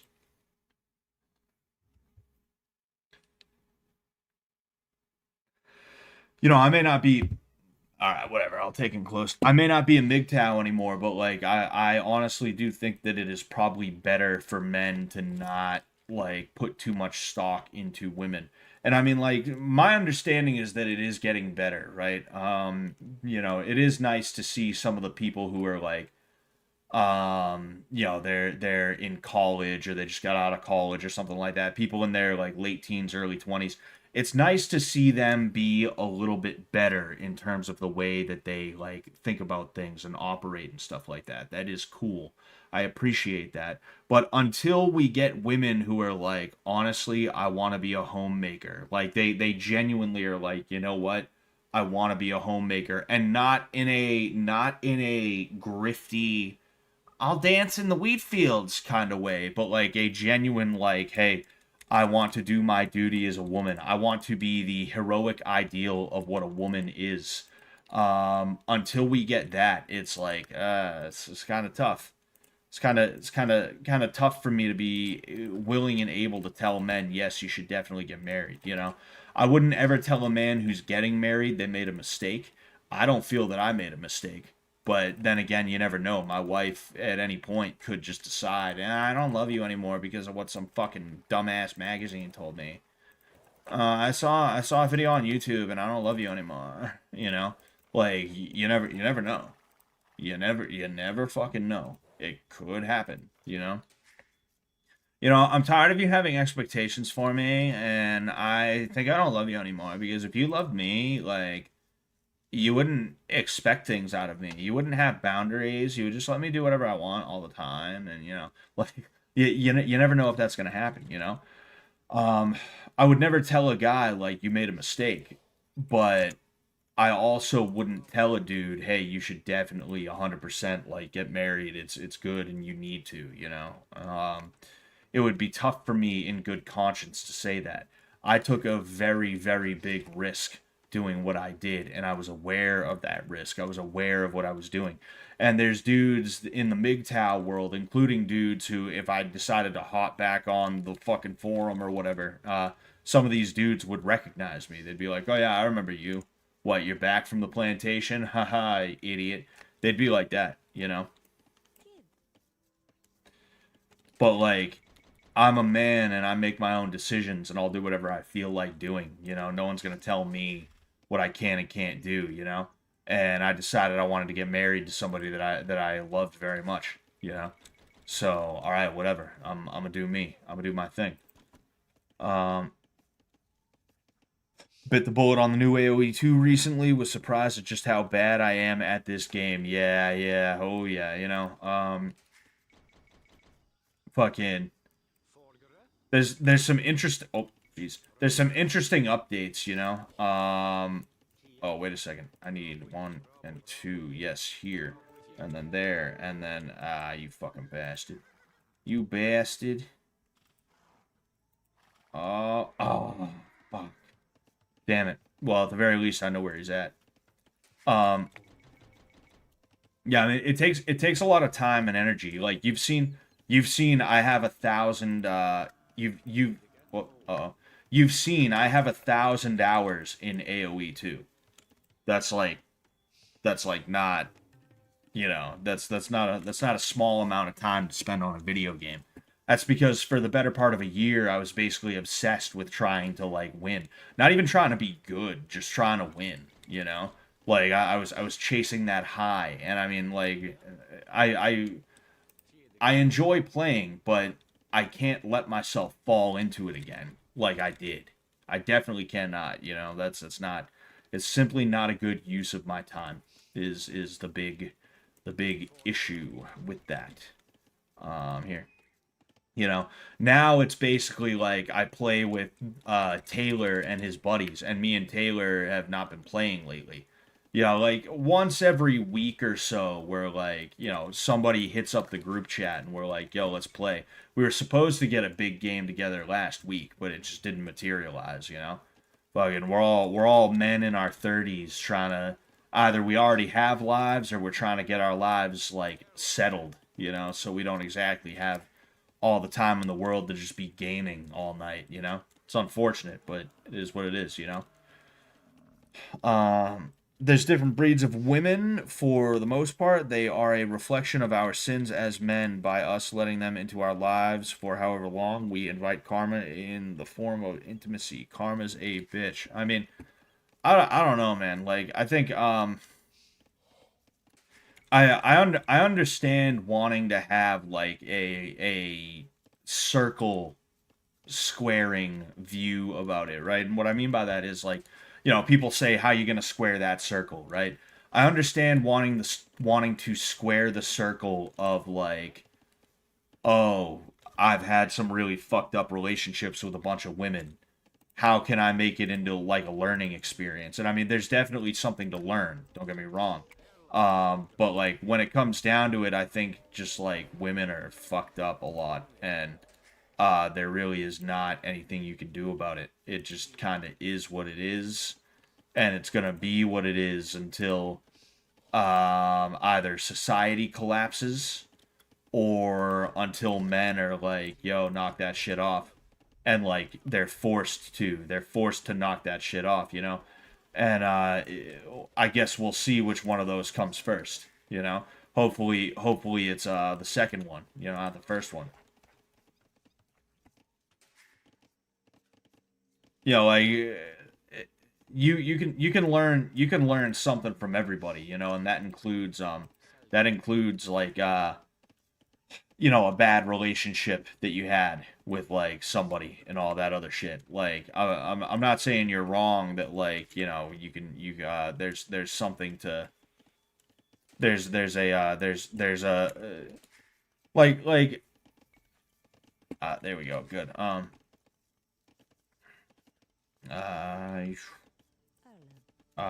one, two, three, and then here.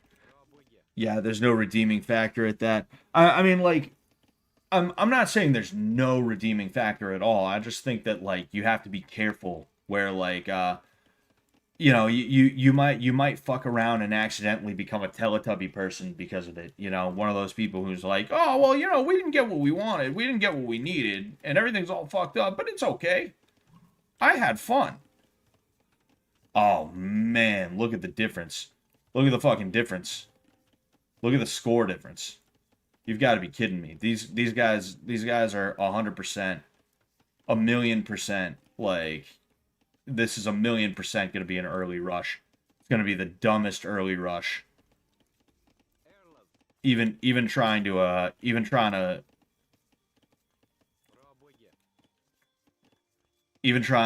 whatever it's called, not build wall. Even trying to wall is just going to be like pointless. I feel like, you know.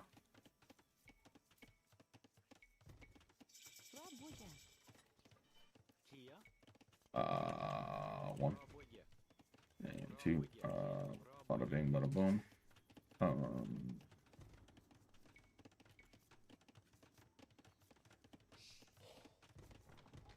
I don't even know where I'm gonna find any. I don't even know where I'm gonna find any stone. I don't know where any stone is right now.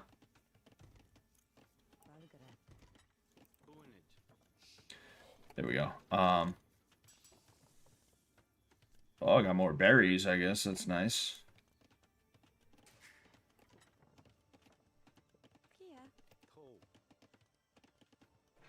Uh,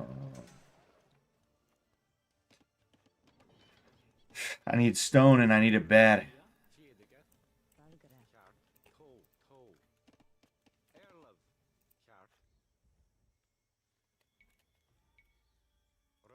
Oh, here we go. Oh, that's like nothing though. That sucks. Fuck,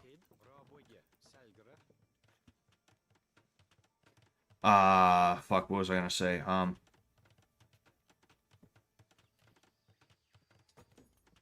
Yeah, I mean, it's like I said, it's not that I think there's absolutely nothing to learn from like any relationship with a woman or anything like that. You can learn anything from anyone. There are gonna be redeeming qualities or redeeming factors. It's just that like you got to be careful not to like turn everything into like one of those. You know, you can't assume that it's always like, oh no, there's something to learn here. It's like that's boomer wisdom. You know that's something I talked about earlier on Twitter today. Is I finally found a way to explain it. Boomer men especially are big on the safe tough guy, and what I mean by that is the kind of guy who says shit like you don't start shit, you finish it. You know, they say shit like that. They say, well, if you're having problems with someone, you fight, you take it outside, and then you shake hands like men, and then you have a beer with each other. Like that's safe tough is what that is. That is safe badass is what it is. You know. And it's like really stupid and annoying, and it's not. Oh,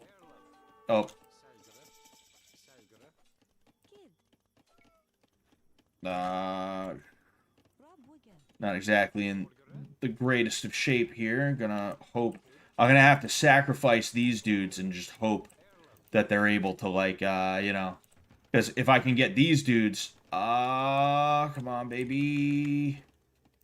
Oh, all right.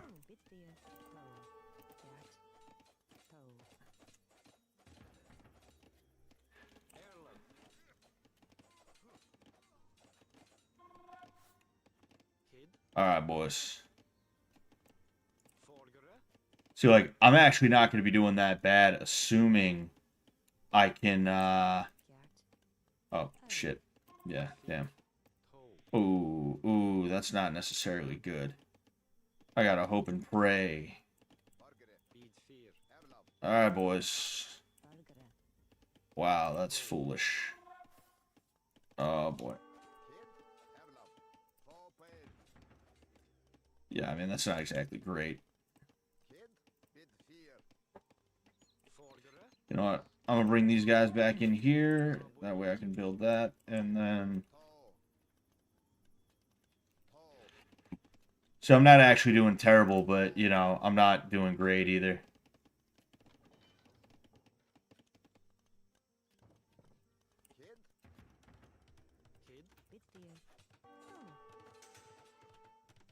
That's right, pussy. Sorry, I'm like zoned out, but like you don't.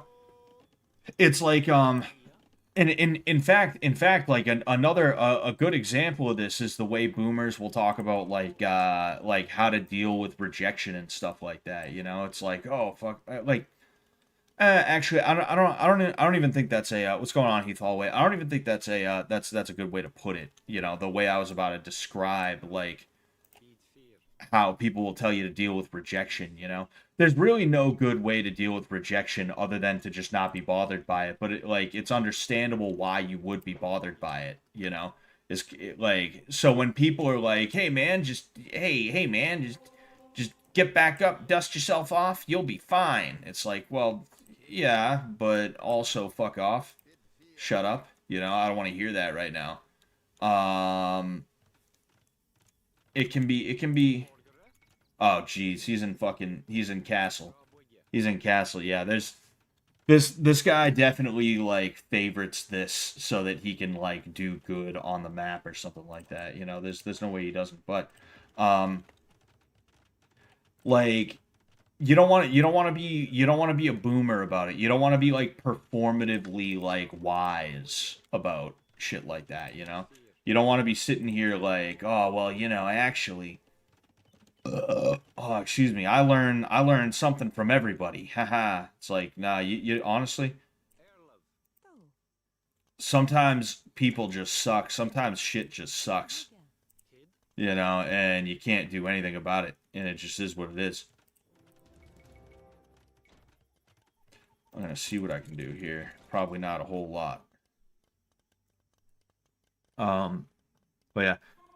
On the topic of women, I had a serious girlfriend from 18 to 20 that fits the Ramona Flowers stereotype, and it tore our relationship apart. I didn't take the breakup well for about a year and had another bad few years after that being a degenerate. Now I'm monk mode and getting an education in computer science. Any thoughts? I'm curious what you may think. I mean, dude, you're doing the right thing the way I see it, you know? I don't even think it's just the right way, like, according to the way I see it. I think you're just objectively doing the right thing for yourself, you know? Um, Improving your life, doing your best to be as good as you can to yourself. And good one, dummy. Good one, you fucking dummy. Yeah, he really likes those scout cav. I don't think he realizes if that's all he's got is scout cav, he ain't gonna do too hot, you know. Even this is like, all right.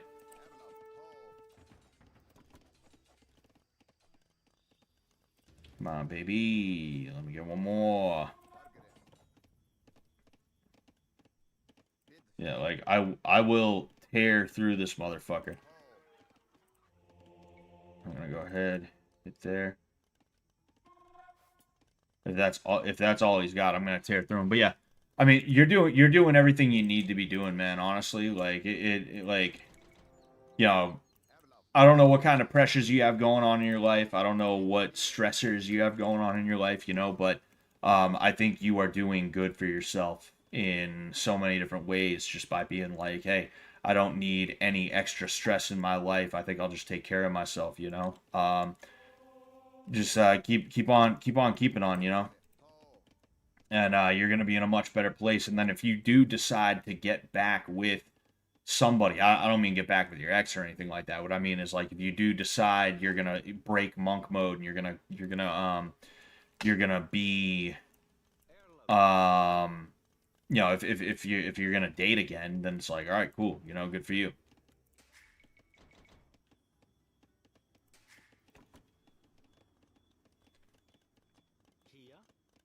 um I have some friends who send me walls of text on how they hate Trump. uh uh Someone's afraid to fight like a man. It's all right though.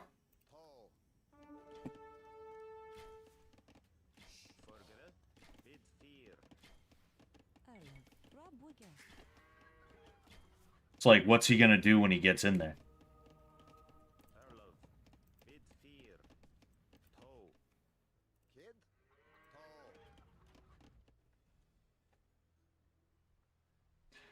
Oh yeah, I have some friends who send me walls of text on how they hate Trump, and it's always the gayest shit ever. Oh yeah, I'm sure, you know, like, I used to I'm glad that I had my cringe everything phase back when I was back when I was a teenager still, you know. I'm glad that I was able to get my politics phase out of the way. I'm glad that I was able to avoid oh man. Huh. All right, sick. Uh Yo, you guys need to really focus on fucking killing those guys. I'm glad that I was able to get that shit out of the way when I was younger than I am now, because um I used to be really big into, like, you know, giving my political opinions and stuff on the internet, and you know, specifically Facebook and stuff like that, and that was just like such a bad use of my time in multiple different ways. And one of the ways that it was a bad use of my time is that I alienated people. And I realize now that, like, I have a responsibility to people that are around me to not make them uncomfortable with, like, with politics bullshit, you know? It doesn't matter what I think and how I feel. If I'm going to be annoying, would you look at that? Would you look at that? Would you look at that right there? So you know what I'm gonna do? I'm gonna come here. And I'm also going to make tons of these because this guy clearly does not know what he's doing. Sorry, like you have a responsibility to the people around you to like not make them uncomfortable with politics shit. You have a responsibility to be considerate of the people's feelings around you. And like I understand that when you see somebody who is like trans or something like that or whatever they may be, you may feel like, "Oh dude, fucking I got to let them know that they're full of shit and all this stuff." It's better to just let them be what they're going to be. I understand it's not fun. It doesn't feel fair either, especially because they're throwing their shit in your face. What? Oh, whoops. Well, I mean, okay, bud. Fucking the Mamelukes. Those guys are a pain. Come on, tell me I'm gonna nail them. Tell me I'm gonna fucking get these guys. Tell me I'm at least some of them. What the hell is going on here? I might just give this guy the win, even though he doesn't deserve it, because, like, I don't want to... I want to be able to talk to you guys. We're actually having good conversations tonight. I've been feeling bad because I haven't been doing very good lately, if I'm being honest with you guys. I'm aware that I haven't been having good conversations with you, and it's my fault completely. You know, there's like nothing... You know, there's nothing I can say or do to make it, like... You know, there's nothing I can say or do to like make excuses. You know, I've been doing a lot of bitching about my life. I'm having a bit of an existential crisis, if you will. And you know, it just is what it is. See if I can't go that way. Oh well. Let's see what happens. See what happens, I suppose. Oh wow, okay.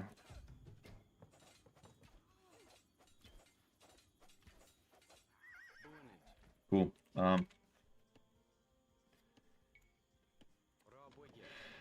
Bottom line, like you know, I'm trying to make sure I have a I'm trying to make sure I have a I want there to be good conversations for you guys. Is what I'm talking about. I want to like do good entertaining you and having good conversations with you, and I haven't been doing a good job of that. So like it's almost making me mad that I might have to give this game up because this guy is not good. He is bad at this game and I 110% could beat him. But like I don't want to keep well, hi there. I don't want to keep bungling this. I don't want to keep screwing it up, you know? But I don't know what else to do. But yeah, like what I was trying to say is you have a responsibility to not make people around you uncomfortable with like useless and impotent politics. It will ruin everybody's experience around you, which is extremely rude. And it will also ruin people's estimation of you, which is really bad for you to do to yourself. Um, and if you are going to continuously do that kind of thing all the time, you're going to wonder why you don't have any friends or why the only friends you have are also ideologues, which you may feel that that's not the worst thing that could ever happen to you, but let me tell you, it is probably the worst thing that could ever happen to you. This is something that Sam has talked about in the past. When I first started watching Sam, his content, I saw a video where he talked about stay away from chat rooms, and that's like that's kind of what he was referring to. Is like it's not just chat rooms themselves, but stay away from like political like shithead chat rooms and stuff like that. Um, I'm a little bit nervous here. A little bit nervous here, but the reason why is because like that's what happens to people a lot of the time is they end up like fucked up like that. There's some aspect of them that becomes maladapted and unable to operate in the regular world with regular people, you know?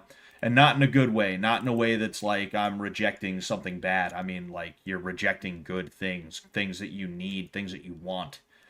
Genuine human connection with somebody who is like not a bad person. That type of shit. Um, Come on, baby. Let's see. Can I get him? Can I get him? Can I get him? Can I get him? Am I gonna get him? I don't know. Maybe I will. Maybe I won't. We're gonna see. We're about to see. Oh, no. You guys, get your asses over there. Oh, come on. Tell me. Tell me I'm gonna fucking nail these guys. I'm not. I'm not. Oh, damn it.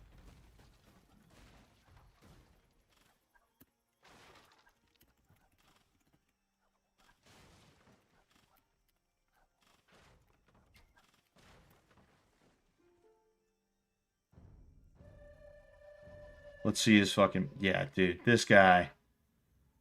This fucking guy is garbage. This guy is absolutely horrible. I'm multitasking. He's got three fucking TCs and he still can barely fucking hold me off.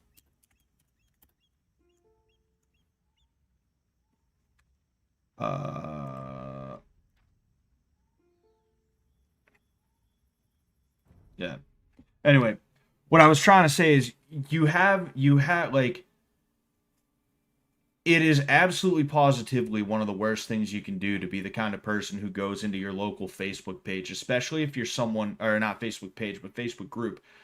If you especially if you're someone who kind of relies on other people like me, as somebody who I teach kids martial arts, and these people, they're kids from around my area. It would be absolutely the worst thing for me to go into the town page and start talking about politics, because there's going to be somebody whose kid um is like going to the gym and it turns out he's a Democrat or something like that.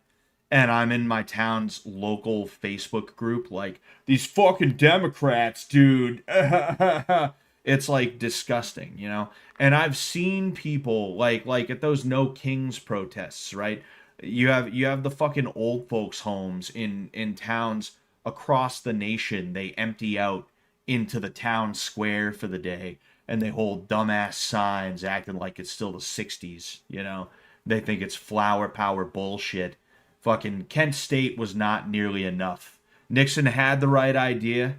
Nixon had the right fucking idea. He just was thinking too small scale. Kent State should have been nationwide. Is what should have fucking happened. But anyway, um like, was it Kent State or was it just called Kent? That college where those people, those rioters got shot in the 60s. Crosby, Stills, Nash and Young wrote a song about it, but anyway, um like, I see people at these No Kings protests and like I recognize them. I'm like, "Oh, wait a second. That's Joey's mom." Joey's mom is like a shit lib who stands out in the middle of fucking town being annoying over politics. Ah, man, my estimation of Joey's mom really just plummeted. I thought she was an alright person. Now I see she's like a shithead. She's a fucking idiot. Damn. And I wouldn't ever mistreat somebody's child because their mom or dad is like a shit lib. I would never do that. It's not like the next day I came in and I was like, "Your mom's a fucking Democrat." You know? I would never do something like that, obviously. Very obviously I would never do something like that. But when I see them, meaning the parent, I kind of, there's a piece of me that's like, ugh, ugh, ugh, ugh, you know? I, being a nice guy, being courteous, keep my politics to myself. And because of that, I'm able to help their child to not get bullied. And you're going to sit there and you're going to make me uncomfortable with your presence when I'm doing something that is so helpful to your child that they're going to grow up and they're always going to remember it. And they're going to be like, "Yeah, I remember the day Coach Scott told me this or that." Or, yeah, like, I remember I used to do jujitsu, assuming they ever stop, you know? Like, get out of here with that, you know? It's really, really bad, and you owe it to the people around you to not constantly be engulfing yourself in politics in that way. It's not to say you can't have an opinion, but you know what? Maybe keep your fucking opinion to yourself. Maybe keep it to the voting booth or something like that. You know, the idea of protesting a person, I've never liked that. I find that to be foolish. You want to protest something specific that that person is doing. All right, whatever. That's one thing. But you were never meant to protest a person. I'm not saying that you're not allowed to or that that doesn't fall under free speech. I'm saying that I think it's a misuse of the First Amendment. Not one that's like, oh, ban it, don't allow it, this, that, the other thing, but one where it's like you're showing your ass and it's unwiped. You're showing your unwiped ass when you do that kind of thing. And it's like, dude, get away from me. Get out of my face. You know? Fucking but yeah, anyway. What's going on, Aria? How you doing, man? I have a funny story about an NYC Young Republicans party. I won't bother sharing unless Scott is reading these. Go ahead and share it real quick, Aria. I am gonna head out on the Sooner side. Um, I am gonna head out on the Sooner side. But you know, if you wanna throw that in there, Aria, go ahead.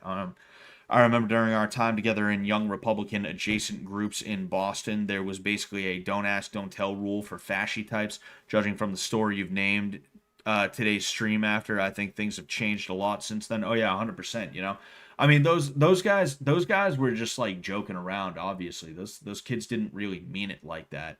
Oh geez, it's fucking 11:30. Oh shit, I didn't realize how late it was. I gotta go like soon, like within the next 5 minutes. So I'm gonna wrap it up. We're gonna wrap this Willie up, you know, and we're gonna go ahead. Um, but yeah, like it really just shows where the country is going. It really shows where things are going. I alluded to the idea that maybe women in relationships might get better in the near future. Maybe. Within the next like 5 to 10 years, we might see much healthier relationship dynamics between men and women. Just because women are less fucked up than they used to be. I'm not saying they're completely good, they're completely okay, but I feel like you're starting like I can look at Zoomer women, not in like a creepy way, obviously, but like I appreciate Zoomer women and the way they dress. They don't do the Sephora face thing. That's one thing I've always hated. Like, and this is like the newer crop of Zoomers, the ones that are between the ages of like 18 and like 23, 24. The like 25 to 28-year-old Zoomers, that first crop of Zoomers is like they're still hopeless. But I feel like there's just normalcy. There's just a normalness to them that is apparent about them. And obviously, looks can be deceiving and all that stuff, but I appreciate it. Seeing Zoomer men and women, I appreciate it. You know, I just sit at the mall and I go, yep, mm-hmm, yeah. No, but I think things could be getting better on that front. What you're also seeing is Zoomers are becoming a lot more far right, and those group texts, those group chats, even though they were clearly a joke, the fact that they're willing to tell those jokes, I think it really shows you what's going on here. You know, because I remember back when we were doing our thing, Aria, you had guys who would make those jokes, and they would just straight up the fashy types, and that's it. If you went into like if you went into like the right group chat with a bunch of civnats and neocons and shit like that, and you made that joke, they'd be autistic about it. They'd be like, whoa, actually, hey, you know, you shouldn't say that. They'd be like that, you know. Now, like that is a mainline Republican group. That is a mainline Republican club. From the sound of it, I'm not up on what the Young Republicans are or what they're doing or anything like that, but it appears as though it's like a mainline group of people, or mainstream on some level, who are like haha, let's have fun and make those jokes, which it kind of tells you where things are going, you know? Um, we have a responsibility to make their lives better, whether they like it or not is important. Yeah, yeah.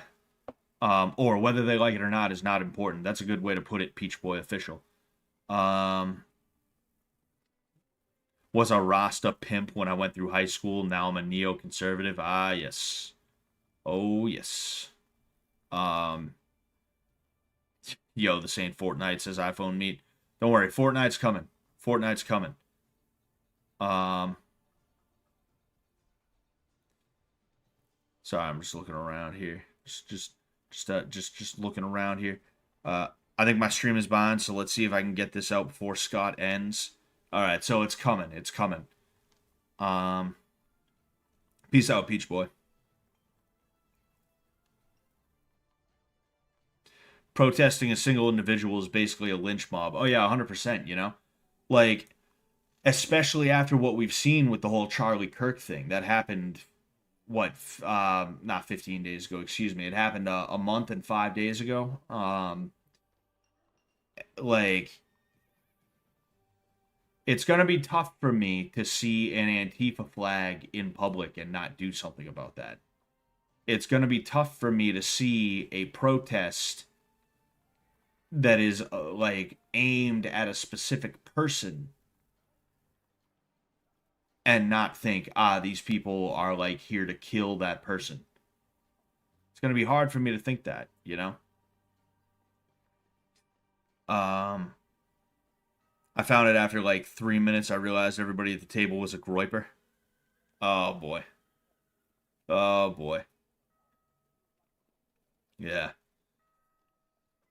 I mean, Nick Fuentes, right? I remember not listening to Fuentes necessarily back in the day, but I remember like being a little bit familiar with some of his platforms, some of his well, yeah, I guess platform would be, the right word, but I do remember that he had a very similar platform to what I say now. And I'm not saying that like I got that from him or he got that from me or anything like that. He doesn't know who I am, you know?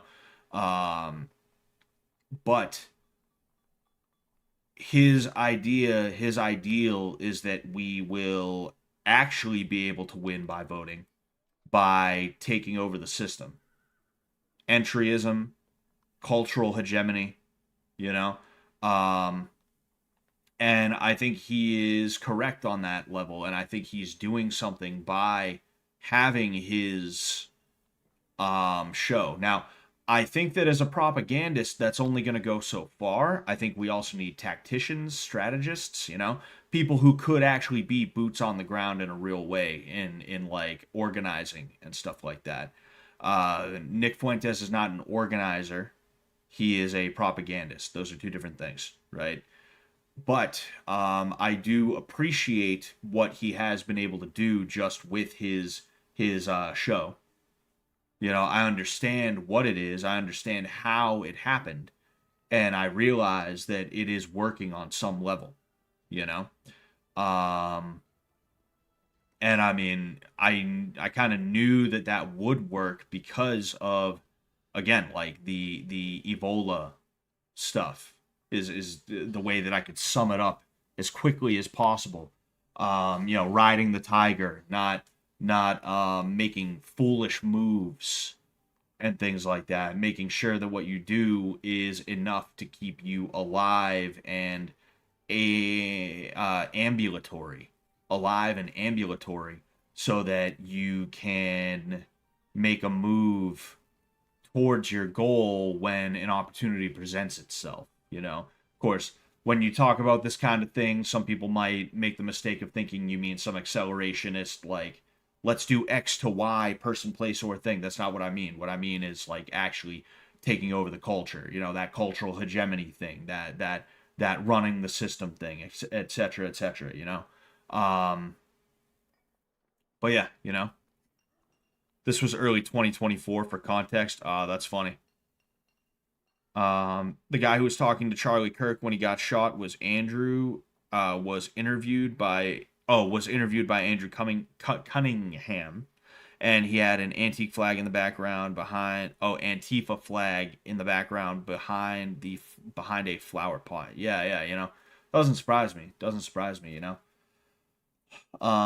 one of the worst things you can do is get mad at somebody that you couldn't put hands on right in the moment. And obviously, this is not a call to action or anything like that, right? I'm not saying like it's okay to get mad at people if you can hit them. What I mean is like for instance, this is a great way to put it. I would not allow somebody to blaspheme against Christ in front of me. I would not allow them to do something to a Bible, like rip a page out of it, burn it, piss Jesus or whatever, throw a crucifix in a cup of piss or anything like that. I would not allow that to happen right in front of me. I would correct that action immediately as soon as I saw it. And where it goes is completely and totally up to that person, but I'm not going to let them do that. But why would I, like, if I saw it on the computer, if I was just chilling doing my thing and there was like something going on the internet and it was on Twitter, some guy ripping pages out of the Bible or something like that, there's no reason for me to get upset at that. Because for one thing, in terms of religion, that's his soul, not mine. He can do with it whatever he wants. That's up to him. It's up to him. Wish him luck. I wish him luck. But that is psychological warfare. It is an info hazard. It is a trap. They want you angry. They want you to feel uncomfortable in your own home. They don't even want you to feel comfortable in your own home. They want you to feel uncomfortable in your own home while you're just like doing your thing, trying to relax. They want to take that relaxing time away from you. And unfortunately, if you're going to use social media or some other thing where people have the ability to send information your way, there's a good chance that somebody's going to use it for nefarious purposes. So the only thing you can do is when you see it, just be like, oh, all right, and just click off, you know? Um, like when I see some fucking asshole on Twitter who's like, actually, Antifa's an idea, and they have like an Antifa flag picture that they posted with it, it's like, sure it is, pal. I just keep scrolling. But if somebody was bold enough to be walking around with Antifa merch on them, and I felt that I could correct that, if I felt that I could give them a stern talking to about how Antifa is a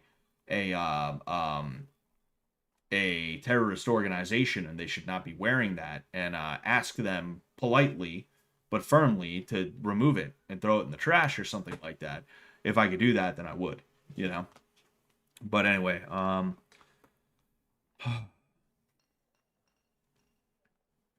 yeah. Twitter kind of sucks. Twitter's just like not a good platform in many different ways. And we're figuring that out more and more as time goes on. Before you must sleep, I'd really appreciate your opinion on my recent message, not the 1 or 2 word messages. Which one? Um,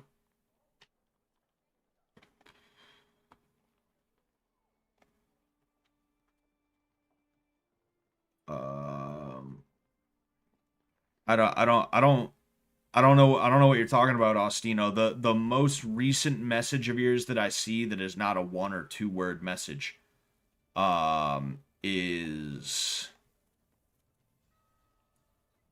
um thanks, bro. I am pretty self-conscious about not having been with a woman for so long, but I really do feel like it's the right thing for me at this point in my life. I mean, if that's what you're talking about, then yeah. I mean, only you can live your life. I can't live your life for you, and if you think that's the best thing for you, then keep on doing it.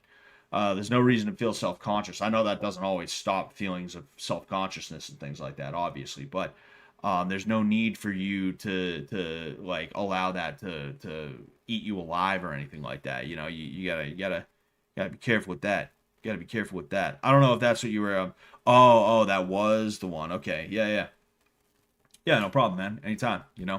I am gonna head out though. I would have liked to play another game, but I didn't realize how late it was. We are 2 hours and 21 minutes in. I was gonna cut it off right at 2 hours, but yeah. So thank you everybody for tuning in. I really appreciate it. I don't know, like not to do the thing where I bitch and moan about how my YouTube career thing, whatever you would call it, is going, but like you know, if I'm being honest here, like I switch between like, oh dude, you know, fucking I probably won't be doing this for much longer, and nah, dude, I should really push and just see what I can do with it and see what kind of fun stuff I can do and see if I can get people to come and watch and see if I could, you know, make money off of this so that it's worthwhile for me to continue doing other than just a hobby. You know, like I switch between those things. And after streams like today, where like I didn't even break 100 views on YouTube right now. I have 93 views total right now on this stream. But like after the good conversations we had today, I feel bullish. I feel good, you know. Um, I would appreciate a like if you happen to be watching. I will say that, but other than that, thank you guys so much. All right, I appreciate the hell out of you. As you know, I'm going to head out. I have so many projects I got to do. Like some of them are for this, others are for some of them are for other things. But thank you everybody who tuned in today. As you know, I appreciate the hell out of you. I will most likely not be streaming Friday. We'll see though. I might be able to squeeze one in, but you know, we'll see. I might be able to squeeze one in, rub one out, you know. Saturday I should most definitely stream, even if it's a little bit later in the day. And yeah, I will talk to you guys later. All right. Peace out.